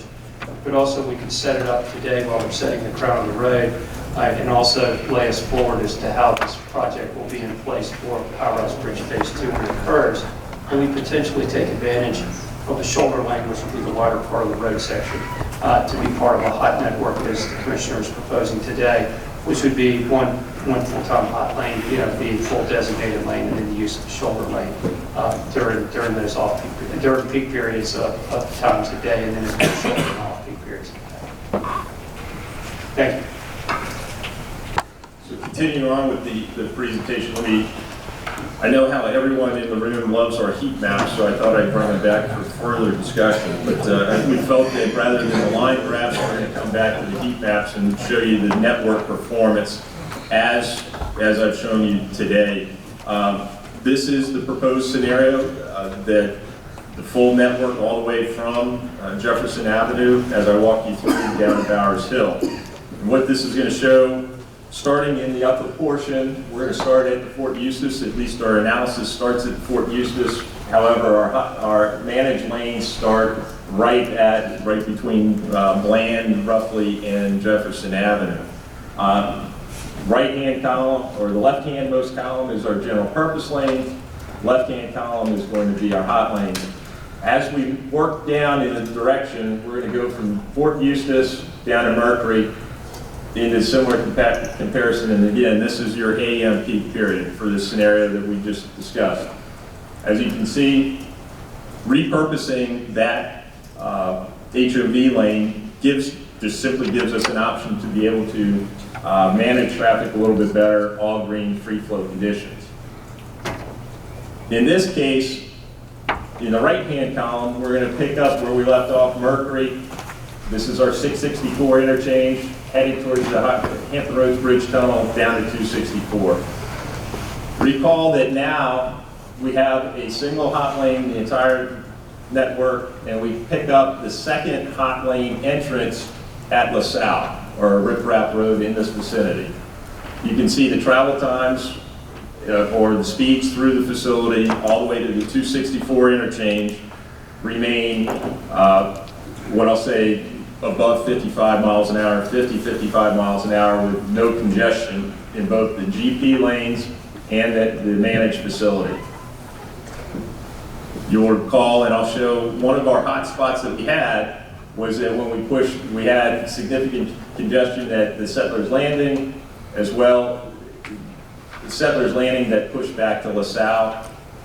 We'll talk through that hot spot, but for all intents and purposes, in the AM peak period in the 2025 timeframe, we have free flow conditions. And what I would say too is, I'll call your attention, we had some congestion at the 564 interchange. We've been able to remove that congestion due to the part-time shoulder lane being able to carry that through.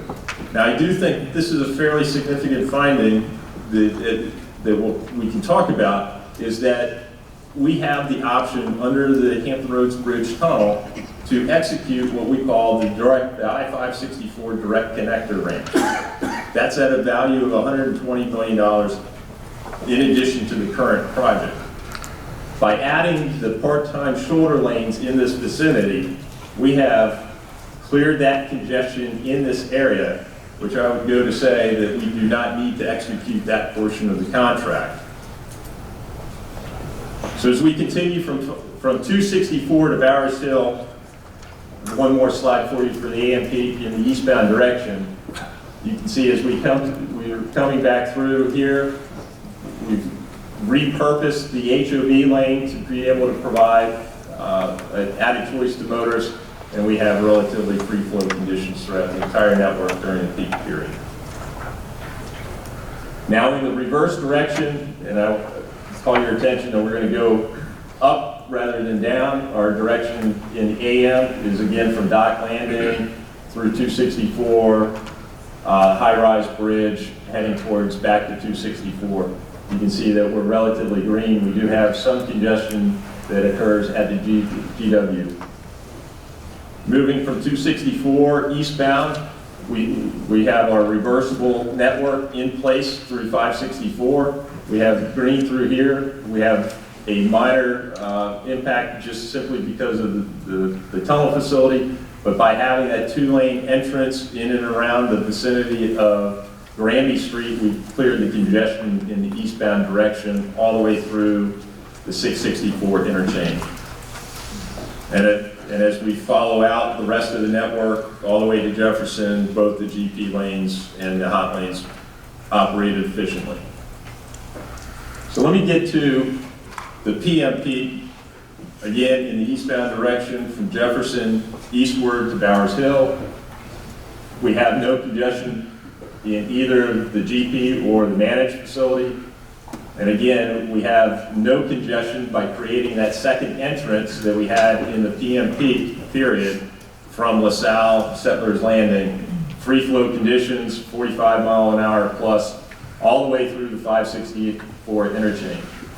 In this case, we do have the express lanes heading towards 264 in the eastbound direction. You do see some congestion. I'll show you on the next slide why that is. But in the GP lanes and some minor congestion occurring later in time for the express lanes. Now you're going to say, why is this all red? If you recall, we had 5 hot spots, and we identified in July an opportunity to fix 4 of the 5. You'll see everything in the general purpose lanes has an issue right around the 464 interchange. And this is because in heading in the eastbound direction towards the high-rise bridge, the 464 interchange has a very narrow weave maneuver heading towards 168 and Dominion Boulevard area. So what we're seeing in the general purpose lanes is a queuing back in the general purpose lanes, and where we're letting people out from the hot lanes to gain access to 464, so they are not in a closed pipe section in that. They're trying to get off the express lanes, get into the general purpose lanes, and that's slowing traffic down into our express lanes. So this is one area where any conversion that we're going to have is not going to have a big effect until we can solve this problem or solve this issue at 464. And again, let me go back. Once we cross the 464, all the improvements at High Rise Bridge, GP and HOT certainly operate at an acceptable level.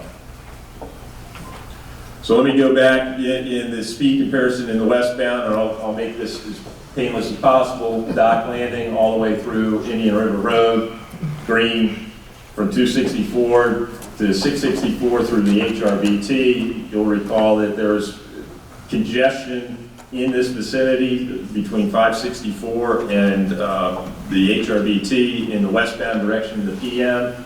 By creating that 2-lane network entranceway and the part-time shoulders, we've been able to clear that congestion both through the GP as well as the managed lane. And then very quickly, we have acceptable levels in the managed facility as well as globally. There's a minor issue back at the J. Clyde Morris Victory Boulevard area, but by and large, it's still operating in a 40-mile-an-hour range. That would be worse had we not had the opportunity to give people an option to gain entrance into the HOV facility. So let me revisit those 5 hotspots that we had identified back in June, July timeframe and walk you through each one of them. And this is just meant to give you where those locations are. So you'll recall, and this, again, I want to call your attention, this is the general purpose case, or general purpose lanes and those results. Recall the base case that we presented the first time was strictly for what the contract says today. We will have a single lane entrance at Settlers Landing. And we would end the 2-lane network, hot lane network, in the vicinity of 564 without any creation of part-time shoulder lanes. So what we found in the base case was that we had significant queuing, backups, or delay in and around the Mallory Settlers Landing area, but by moving it back slightly to LaSalle Riprap Road, yet to be determined, we were able to reduce that travel time and congestion, but we still saw issues in where that traffic was merging back in the morning, back into the general purpose lanes right at 564, potentially going to Granby Street, 564, or just being neck down into the 64 corridor. Again, this is all general purpose. As we come through in the AM, we're able to show that the general purpose are going to be 50 miles plus on opening day. That the hot lanes show the same thing. In the base case and the enhanced case, that's simply by the virtue if I'm taking 2 lanes and trying to put them down into the 2-lane cross section, I do have friction that's going to be created. That part-time shoulder lane that we move from all the way down to 264 clears that congestion point. So let me run through the AM period. We do have a graphic for you. It's about a minute long in time period. I will start in the eastbound direction coming out of the Hampton Roads Bridge Tunnel in and around Patrol Road. And then you'll see the part-time shoulder lane come through the 564 interchange. So if I can ask that to be queued up.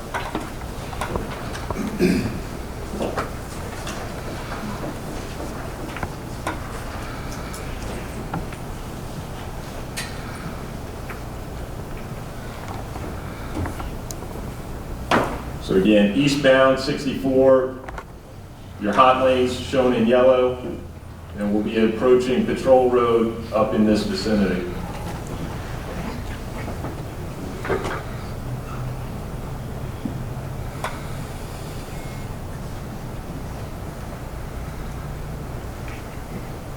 So Granby Street 564 over, you can see the bollards and bollard separation.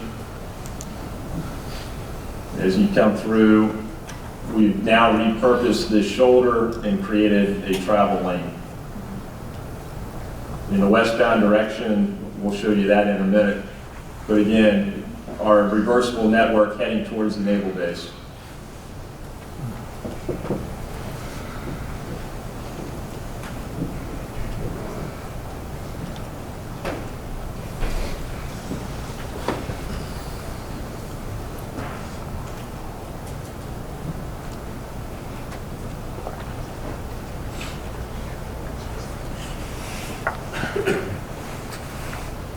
Again, in the eastbound or in the westbound direction, it's closed because the reversible lanes are heading in the westbound direction.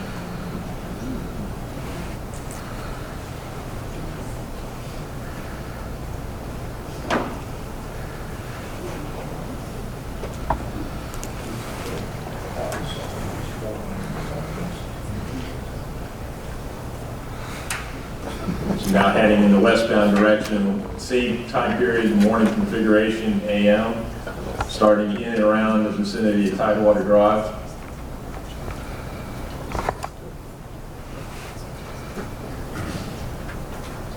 Since we have the reversible network in the westbound direction, you can see that we would have a red X over the shoulder lane also heading in the westbound direction.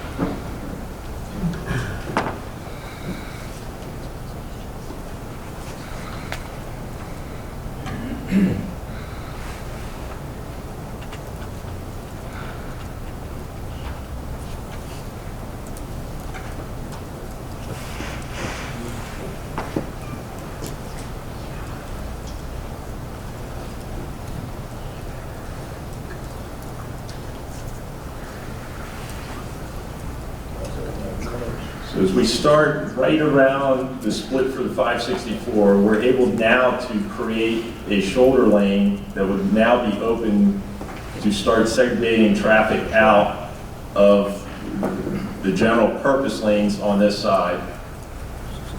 And these vehicles then that are already in the hot facility will come around, and this creates our 2-lane entrance at a much earlier stage. So we're normalizing our traffic flow. Instead of at Granby, we're almost at the 564 interchange, creating a 2-lane entrance for both of our, we can stop there. So what we were able to do was create a 2-lane entrance to our eastbound direction or our westbound direction in the morning, that starts much earlier at the 564 interchange.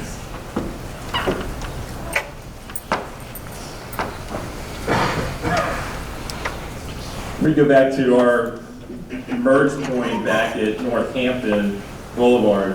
What we saw was in the base case in the general purpose lanes, just by the sheer volume of traffic, we had congestion that was occurring in the eastbound direction as we approached Northampton, the 264 interchange. In the proposed case, again, in the morning peak, we would be able to then offer a part-time shoulder lane. That part-time shoulder lane takes some of the volume out of the general purpose lanes, adds capacity, and increases the speeds along the network. And this is just showing you that we didn't have that option in the first two, but by using that shoulder, we're now offering the travel speeds to increase and reduce the friction both in the general purpose lanes and the managed facility. Now let me work on the 2025 PM peak period in the eastbound direction on the Hampton side. What we saw was the worst congestion occurring in the PM peak.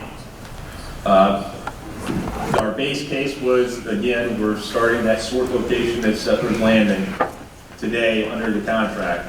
We have significant congestion going all the way back to 664 points west. Our enhanced case, again, moving that single sort location, but what in our proposed, we create that pipe all the way from Jefferson down through 664 down into the LaSalle and offer a second entrance.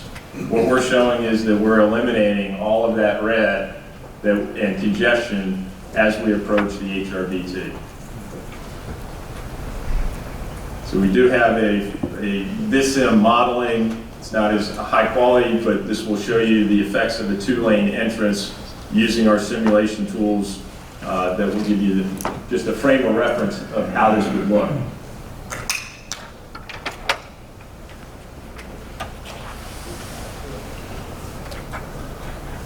So as we approach in the eastbound direction, certainly this is our Mercury Boulevard interchange, Pine Chapel, as we approach 664. Vehicles in the leftmost lane are hot, and we're closing it back up in this area. So these people that are in this lane now are locked all the way into 564.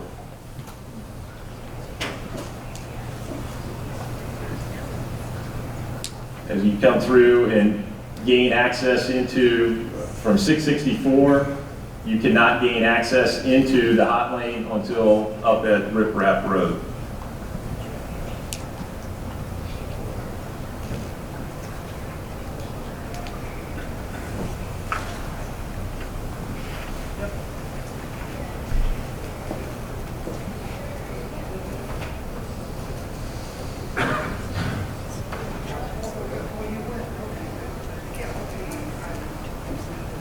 Our transitional area in here that now becomes a 2x2 network right here, further up.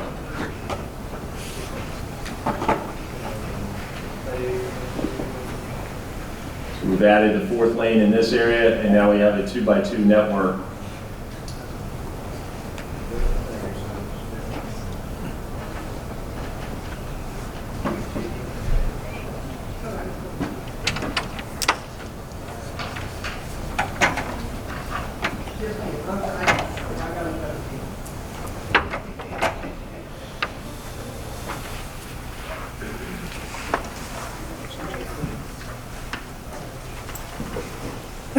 And this is the way that it'll be all the way as we approach the tunnel. Settlers Landing, and then we'll go up to Mallory Street.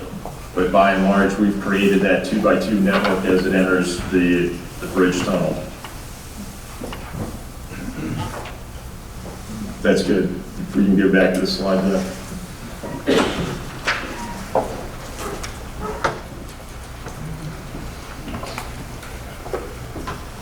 Let me jump ahead.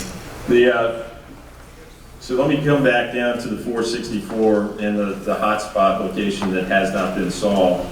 This is our general purpose lanes. As I said before, this is a significant weave as we come south or eastward towards 464. The queuing does back up into the general purpose lanes in both scenarios. You may be asking, why is the enhanced case a little bit different? What we've been able to do is, this is processing more traffic to the west of 464, the 264 interchange, so we have more traffic and more demand at this location. So it's approaching the 464 much faster than what it was in the enhanced case. So this is our general purpose lanes, and again, the queuing that's backing up in here will continue to occur, but what we see in this case is that by allowing additional speed and traffic, that queuing now backs up into the managed facility onto the hot lane. Once we do clear, as I showed before, once we clear the 464 interchange, it was free flow conditions, very similar in the managed case. Finally, how about in the westbound direction, approaching the HRBT from Military Highway 564 interchange? What we saw was only having a single lane entrance in the vicinity of Granby Street. We had significant backups. It did not change very much in the enhanced case because we did not create a second entrance. But by creating that second entrance earlier through the 564 interchange, we've been able to reduce and eliminate the backups at the HRBT. So let me, very similar set of simulation for the PMP, if we will, bear with us about another 2 more minutes.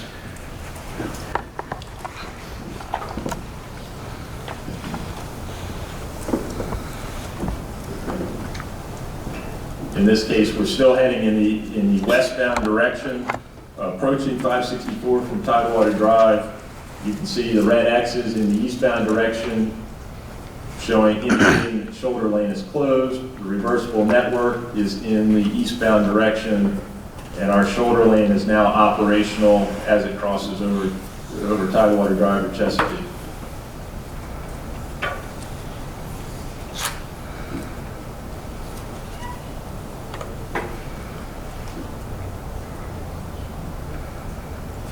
So as we come here, we're proposing to add a slip lane along the existing reversible network that will allow for traffic that from points easterly, 264, Norview Avenue, points that had no access before, to be able to gain access to that closed pipe section from 564 all the way into the tunnel, which will normalize that traffic flow. You can see we're able to repurpose some of that roadway in existence for a minor cost to be able to create that 2-lane entrance. So we have dedicated hot facility here, the part-time shoulder lane that will allow people to get in and out and ready to approach the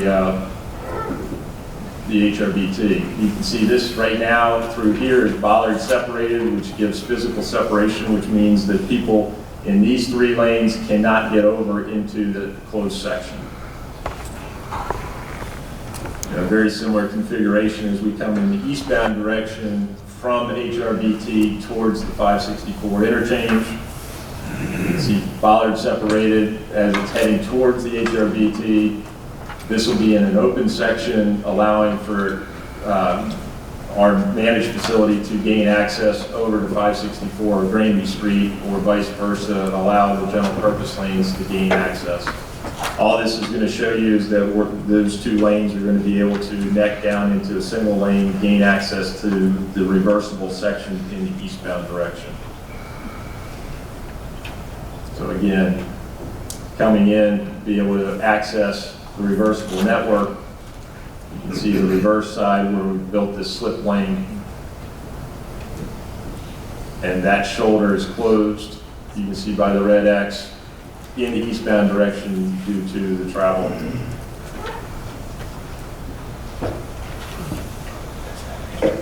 Commissioner, on the eastbound lanes from the Hampton Bridge Tunnel. Are you creating those 2 lanes out of the median?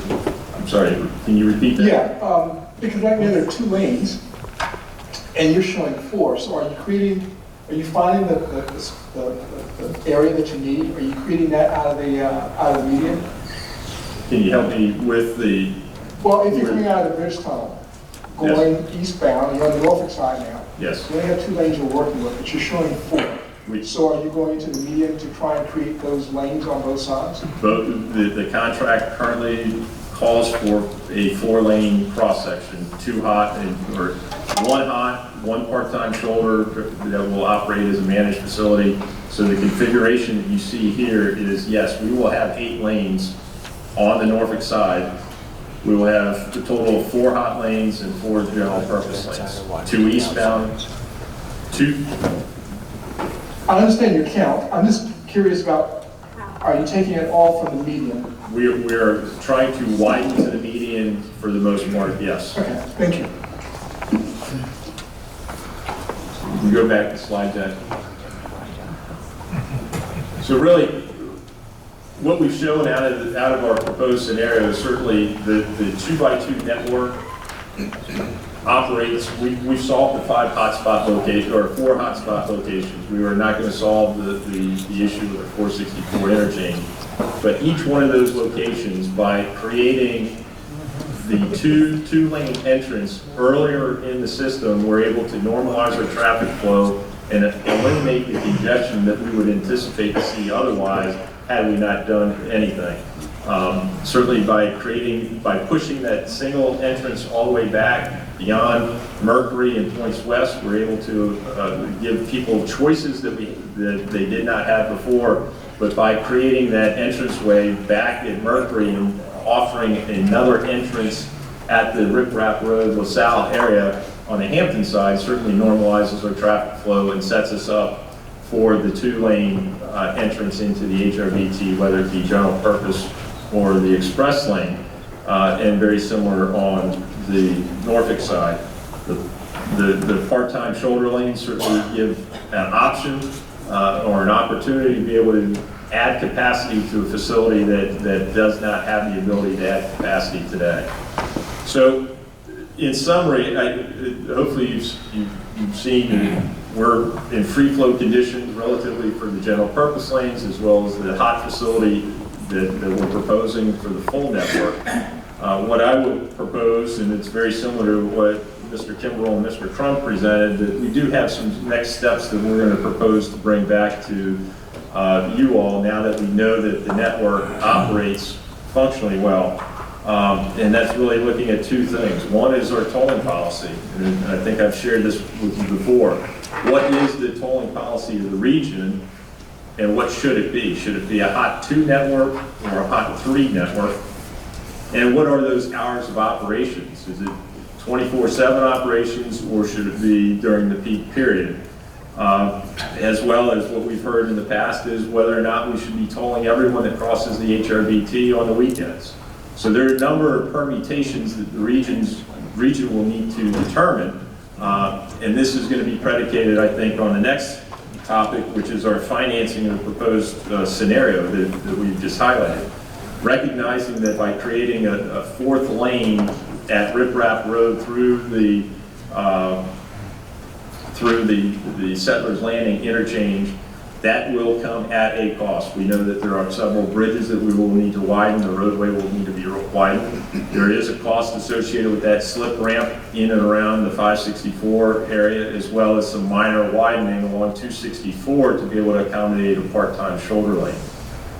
With that being said, we also need to make some determinations as to what the high-rise bridge, whether we want to accommodate elements of the high-rise bridge phase 2 elements into high-rise bridge phase 1 while it's still under construction. And this is going to be predicated upon the traffic and revenue forecast that we're working on right now. We hope to have that at the end of this month, September, ready for presentation back to the respective bodies at the October meeting. And as I did say, that there is a cost that we will be bringing back to the region for the proposed improvements that are associated with the scenario that I just presented. And with that, I'll open it up to questions. I have a question. I don't know whether it means our director or it's to the I see all of this, and I know I talk about having a full ring, so to speak. And what I see missing here, and I understand it's all about money and it's all about timing and everything else, but as you talk about all these scenarios, there's no thought given to what happens past Bowers Hill to the modern Merrimack. Because if people start to jump off the modern Merrimack, they've got absolutely nowhere to go except the parking lot. So, I think we have a hole there that we have to do something with for this, even for this to work effectively. Madam Chair, Yes. I echo your concern, realizing, of course, that we don't have a project on 664, but VDOT is looking at how to improve the interchange at Bowers Hill. This is a great analysis, but to me, it's incomplete without looking at 664 and the impact that this has both on north and southbound traffic. Madam Chair, if I may, we have received as a candidate project for our long-range transportation plan update, a request that we consider and rank the benefits of the 664 project going from Bowers Hill north to the water. So what gets intriguing is thinking about, as we work with Chesapeake in our region, and we heard options for what we could do with high-rise to get the benefits of a Phase 2 high-rise bridge in Phase 1. Obviously, a lot of consideration around that, but if that is something that we can agree to, and think about the repurposing of that $1.75 billion for that 464 interchange or the 664 north, those are some interesting and exciting possibilities for us to evaluate in our long-range plan out there. Madam Chair? Chair Hippel? I would have to agree with the, I think that'd be the time if we can rework the high-rise bridge and put that, it's going to be extra funding, but put that into that. We can save in the long run with that bridge and do that work now rather than tear it up later. I think that's a smart move, Commissioner, to move that forward. I enjoyed your presentation. That's one of the best ones yet. And I think there's, I think we still need to check the rest of the loop and see what we have to do. But it's good to see where we're at and where we're going as far as what we can do. And you look at it, and 20 years isn't very long. It'll be here before you know it. And we're already got congestion 20 years from now on what we're building today. So we've got to keep pushing and planning and moving things forward. And anywhere we can save and open up congestion, we're better off to do now than wait till later because costs just go up. Thank you. Madam Chairman? Yes, sir. Thank you.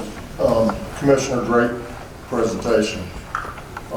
It was really quiet in the room during those videos. Maybe you could put a little background, happy feral music in the background when you play it, get people a little excited. I think something that is not clear here, but it's very important, is that this whole scenario, the way that it's been presented now, as it relates to losing what we have, and by that I mean general purpose lanes. We lose very, very, very little general purpose lanes that we currently have. There's 2 miles, about 2 miles, Steve, I think I measured it yesterday, between Settlers Landing and LaSalle or Rip Rap Road. It's currently 3 general purpose lanes. And that would move to 2 general purpose lanes for that little bit of segment. It would fix a lot of Mayor Tuck's problems because it would make it better, it would work better. But that's, in the whole system, that's all that we lose of general purpose lanes. And as a guy who didn't want to lose any, I'm pretty happy with where we are in this scenario. I think it's excellent. I commend you for all the work that you and Nick and the rest of the team have done, because I think that's a very reasonable place to end up. So I'm excited about it, and I thank everybody that's put a lot of work into it. Madam Chairman, Yes, sir. since my name keeps coming up a lot, I do want to commend the Commissioner and his staff and Deputy Secretary Donahue for the presentation and all the effort. And I kind of spent about 40 minutes in the woodshed earlier today. And I guess I had to confess that my OCD kicked in yesterday and this morning, so I kind of went and stopped on the interstate with my tape measure to try and find out if in fact there was sufficient room to accommodate some of the things they were planning on the between, I guess, LaSalle and Settlers Landing. And you know, we talked about losing that general purpose lane on our side. And the reality is that if we kept that third lane, unless we were willing to somehow split it and make it one general purpose lane and one hot lane going into the new tunnel, which I don't think ever was the plan, we would still have a choke point of 3 lanes going down to 2. And so whereas you may have resolved the issue farther up, you just relocated it and created it again farther down. And so if I'm the person who you've been trying to maybe please, I am pleased. I'm speaking only for myself. I think if we go back and present it to our council and even tell our citizens what we're trying to do, I think they would be pleased. My concern still has been increased throughput. And I only believe that you can get really increased throughput by somehow encouraging individuals to maintain a constant speed. Our assistant city manager and I drove back from Washington the other day, and we eventually found ourselves getting into the hot lane because it just made sense. But as we looked over to our right, we saw individuals who were still kind of bottlenecked. And so I think you've got to try and get the speed up because it's taking a few cars out. I just don't know if you'll get it by itself. I think you've got to somehow encourage folks, carrot and stick or whatever, to pick up their speed because we see so often that individuals get, in fact, we bypassed a car. It was just taking its time because it saw that there was a bottleneck up ahead and it decided I'm going to drive 25 miles per hour and back create another bottleneck. And so I think you've got to try and get folks reasonably to get toward 45 miles per hour as a minimum. But what I've seen is very, very pleasing, and you know, so you've got my stamp of approval for all your efforts. Now, many of you didn't get a chance, or have not had a chance yet, to see some of the more details and pictures that go along with this. And Mayor Tuck and I discussed what was that this morning, and I know several other folks have seen this. Coming up in the future, I just want to, this is great. Commissioner, you guys did a great job in showing this. It's very difficult. You saw the struggle we were having with your hot charts and all this other stuff, and this kind of helps put it in perspective, but it's still kind of difficult to hang on to the bits and pieces. So to remind everyone, if you go back to the resolutions that we passed about where hot lanes begin and where they stop, remember we talked about at one time you get right to the water and you go across the water, okay, and then that's it. You don't go hot lane anywhere else. So they're going to have to come back with, and we told them to extend it out, get away from the jamming it up around LaSalle and all that area, and they did that.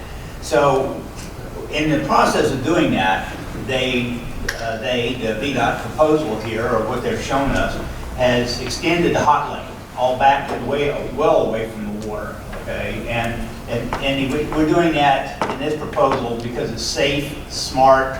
It keeps us from having, because you can just imagine how everybody's having to do this, the hookah dance here, trying to get back and forth across various lanes when they try to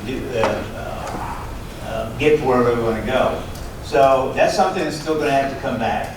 The other one part is I'm gonna have to come back and we're gonna talk about the cost, because there's expansions of bridges in here, tearing up different parts. So that's another part that we're gonna have to take a look at, and figure out where the money's coming from, because we've got to spend everything, if I'm not mistaken, everything is in the budget out to about 45 or something. So we gotta find, how we're gonna fund that. So there's a lot, and also, as part of this, as Commissioner mentioned earlier this morning, it's only about 2% of this has been engineered. I mean, it's been working verbally, but they got to work in detail to see if this is really going to work. So there's a lot down the road still that's got to be done. We'll come back. We'll have to rationalize what we're going to do and making modifications to resolutions and positions we've taken. So it was really good, excellent, outstanding, if you will, to be able to show us how we're going to make all the money we've spent on all the projects we've got to finish this to make it work. There's still a lot of decisions that we have to make before we get there. Anyone else? Yes, sir. I just wanted to mention that I was very impressed with the briefing. One of the new things that was brought up today was extending the hot lanes up to Jefferson Avenue. That's something that the City of Newport News would like to get more information on. The geography of Newport News being a long, skinny city, a lot of our local residents use 64 for local transportation. We want to make sure that controlling the access to the hot lanes doesn't overburden the other lanes on 64 that are used for local traffic. Madam Chairman, I'd say you'd be more than happy to come down with the team and be able to meet with you at your convenience. Anyone else?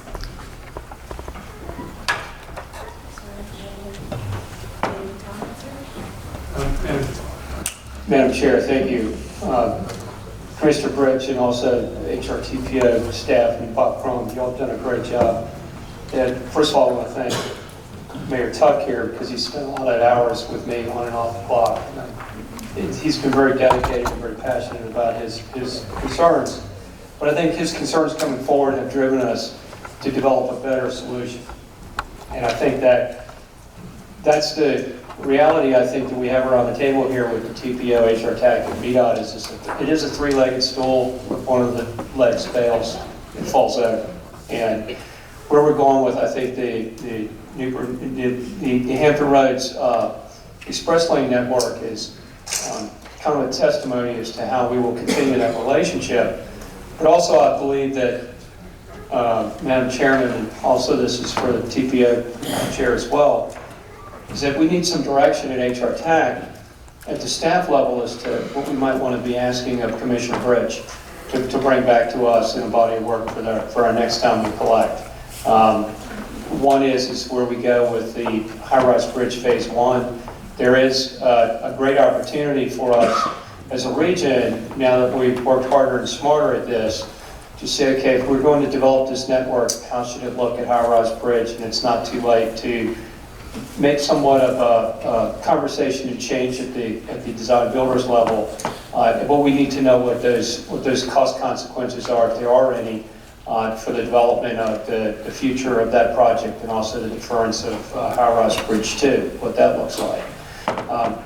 In doing that, there also needs to be, and I want to remind the HRTAC commissioners, is that there needs to be a prioritization of the hot network at some point between now and the time we do this tolling agreement in December on the TPO, because HRTAC obviously moves forward on projects that are prioritized and advanced to us for congestion relief as a region from our federal planning partner, the HRTPO. So I kind of see this as the metronome of what's coming in the future, but I think we need some general direction, Madam Chair, Mr. Chairman, at the TPO as well. Both for the commissioner to take back with him, but also for Executive Director Crum and I to work with our staff and teams to deliver you all the best information we can that we can put together for the next time we come together. So we come together, we come together as a two committees, or we come together the regular meetings as we work through the process? Well, we have an October meeting that we've kind of slated we could always, Madam Chair, I'll work with you and where you, how you want to play this in the progress, Commissioner Bridges, to where you and your team are between now and October. We can always run a concurrent session instead of 2 independent meetings that day. Now we have that date on the map. Well, I would recommend that, I mean, it's still, this is going to develop this stuff overnight, so it's going to take a while to process it. But as they work, the direction I would suggest would be that you continue to work with the staff, and then when you reach points of decisions, then you bring it to the board for action. That would be the most logical approach. And if we need to have a meeting sooner rather than later, we'll do so. So I mean, you need more specific. I think we have enough direction at that. I think that's good. I was just going to ask Director, do you have enough direction on that to work on that? Or do you need more direction as far as the high-rise bridge? Let's get started on that and see what it costs and what chances we have with that. And I'm totally in agreement how we're going to work that out and where it's going to go and where it's going to end up. Does there need to be a motion or anything on that, or do you need anything more from us? I feel comfortable enough that we need to go ahead and have VDOT look at the opportunities. Obviously, Commissioner, you need to sit down with your design builder, because you're the general contractor for us under this standard project agreement for High-Rise Bridge. So I'll turn the floor over to you as to how you plan to handle that. Madam Chairman, what I'd say is right now, we're full steam ahead looking at the alternatives to be able to see what we can do with the current contract and what the pricing would come back. We have not, we've at least alerted the contractor to a potential. We are working through some preliminary design ourselves to be able to get the contractor more informed as to what our design elements, so that we're more informed ourselves on what that pricing would be. I anticipate that being available to us within the next month to 6 weeks. I would see this being in line, hopefully by the October timeframe. If not, we would be back in the November timeframe to be able to make that decision with at least the high-rise bridge. As I said before, for the other parts of the network, I am not comfortable today giving you those costs for the Hampton River Bridge port or the part-time shoulder lanes. I'm still working through some salient points of whether or not it's truly a rehab or a replacement of those structures. So by the October timeframe, I will have those costs for the vast majority of the network. We may not just have the cost for the high-rise bridge at that point in time. Also with that, I anticipate having the traffic and revenue forecast being available to you, which will help you be able to be in a framework to be able to make such determinations as to what the revenue impacts are when we extend the network all the way from Jefferson through Bowers Hill timeframe, and give you the foundational evidence. So my suggestion, if you will, continue to have that October 17th date on the calendar for a joint meeting. We're full steam ahead. I think we've made significant leaps forward since our July meeting to be able to get us here today, and we're making those strides to be able to make the October date. Madam Chair, if I may recommend, I know, Commissioner, you'll be coming down to meet with Newport News. I might suggest, I look to my colleagues at the City of Chesapeake, Mayor West, Mr. Baker, Mr. Sori in the audience, who may benefit from also a meeting in Chesapeake related to these options for high-rise. And if we can maybe arrange that for the same day, I want to be sensitive to the Commissioner's travel schedule, but I think that would be very productive. Mr. Crum, I'd be more than happy to come back to the region and see my home once in a while. Yes,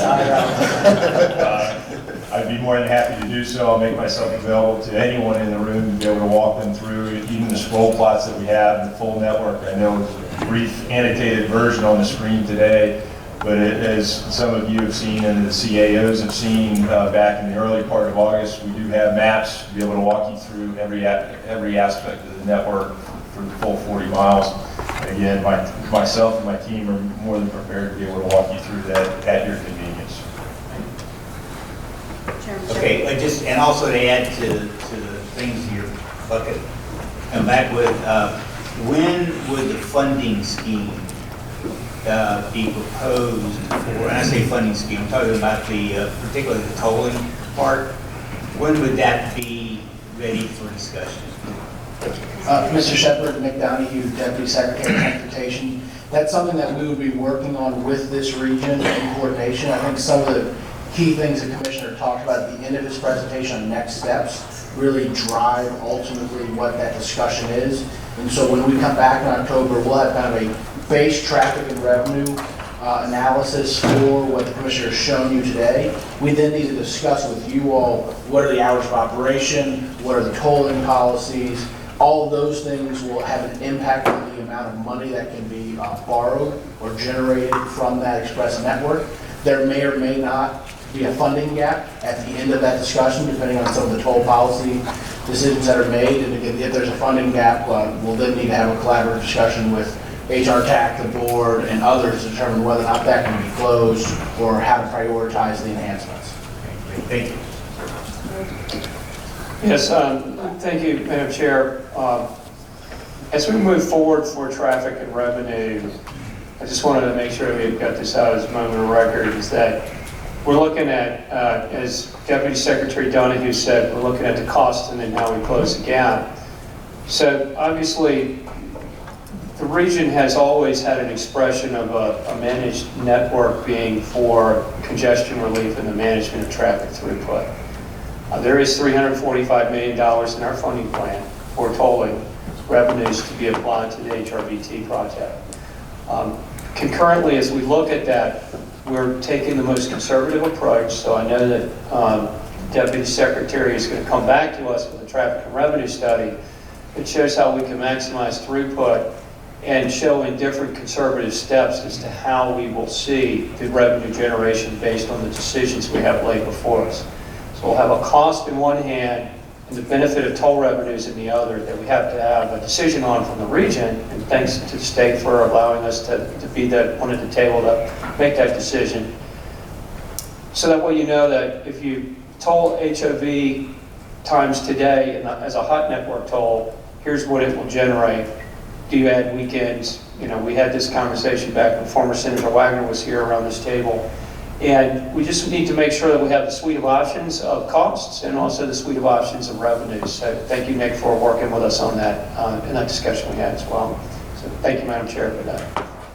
Do we have any other comments? We've had a full afternoon. I want to thank everyone. The presentations have been amazing. And certainly I think Nick makes a whole lot clearer to us. And I realize we have a long way to go, but we will get there and we'll get there on time. And I'd just like to thank everybody involved. I'll ask for a motion to adjourn this HTAC. Motion adjourned. All in favor? Aye. TPO adjourned.